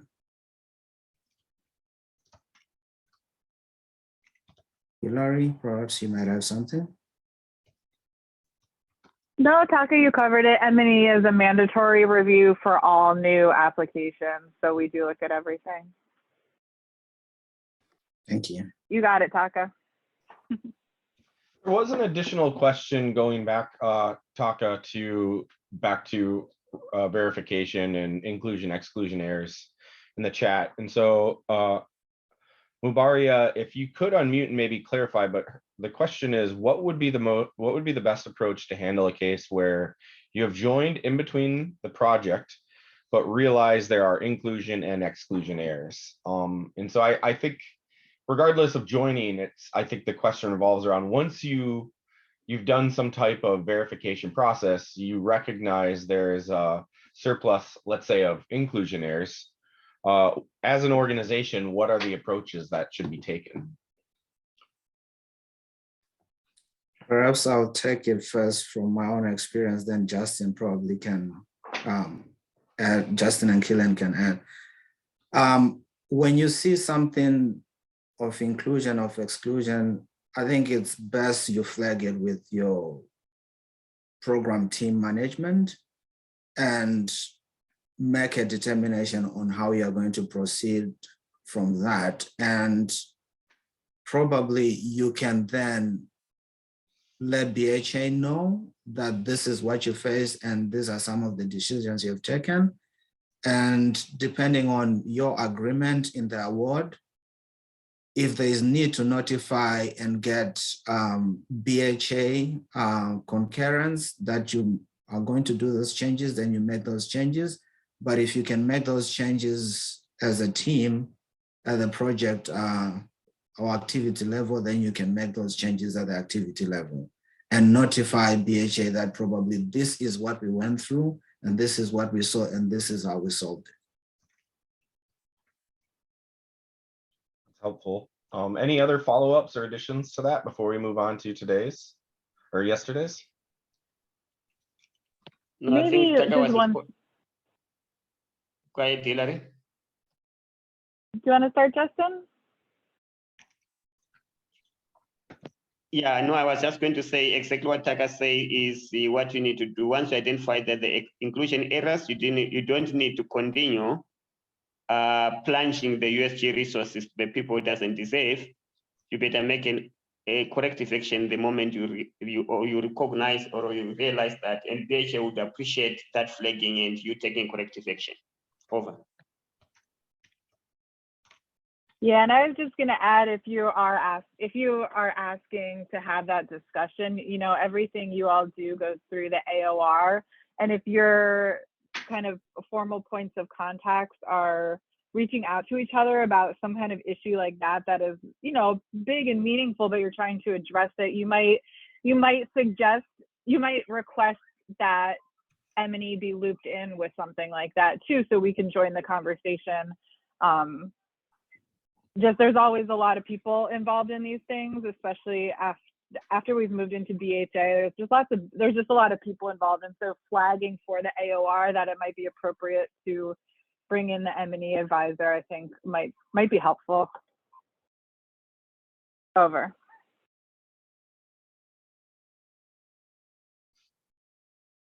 I hope people are starting to see this trend of constant communication and documentation. So I'm going to ask my colleagues, can we go over to the questions from Tuesday? We got about a couple minutes left. So whatever we don't get to today, we'll try to address on Friday. Whatever is not addressed on Friday will be followed up post workshop in written form, just so you all know. So all the questions, we commit to getting some type of response to you. So the first one is, how can we avoid using paper consents since the consent has included in the questionnaire COBO ODK? I'm happy to jump on this first, and then I'm keen to hear what the BHA colleagues have to say. So you can use depends on the survey protocol, and so for most of these surveys, verbal consent is more than appropriate as long as that's approved by your M&E officer when you submit your protocol for any survey. You can use paper consents and then just keep those on hard copy in the office. But again, a verbal consent is often more than sufficient in these contexts. Taka, do you want to join or add anything to that? On the consent, there is a yes or no. So if a person doesn't consent, you don't continue with the interview. So there's really, the questionnaire becomes blank. So you still can use the ODK or the online kind of forms. So it's still possible for you to do that. You don't really need to carry the paper consent forms. So if the person has consented, you do the interview. If they haven't consented, then that interview is canceled. So that's probably my quick answer. Yeah, and then we all, and I think it's important when you're doing it on ODK that you have those skips so that when you say they haven't consented, that's a data point. And so then you see your non-response rate, you understand how many people are not consenting. If the percentage of respondents not consenting gets above a certain threshold, there's reason to look at the methodology or look at reevaluate your target population, etc. So if there's any other questions on that, please drop them in the chat. Sampling, we're going to move past, although there's a lot of them. I'm Justin and Killian, good luck on Friday. And I think we're going to transition out of Q&A now for the day and wrap up. So we got 4 minutes left. So as always, I just want to thank all of you for your attendance today. My colleagues are going to drop a link to what went well today, what didn't go well today. Please feel free to put it in. Also, continue to add questions to our question bank. Again, we commit to getting responses out to all of you. And beyond that, I'll pause for a second. I wasn't around right when we kicked off today, but maybe Killian, do you have any final words? And I'll let you do the final goodbye today. Yeah, thank you, Lloyd. I think I just scanned through the individual reflections for the PDM. Those 2 questions that we asked. There's a lot of good stuff in that document. Please spare time to to have a look at the sharing that has been made possible through that document. Other than that, thank you so much for the sessions today. We remain really encouraged with the great participation, and we just hope that you will maintain that that excitement until Friday when we conclude. So thank you so much for the day, and have a good evening. Over to you, Lloyd. That is all. Thank you all. We'll see you tomorrow. We appreciate it.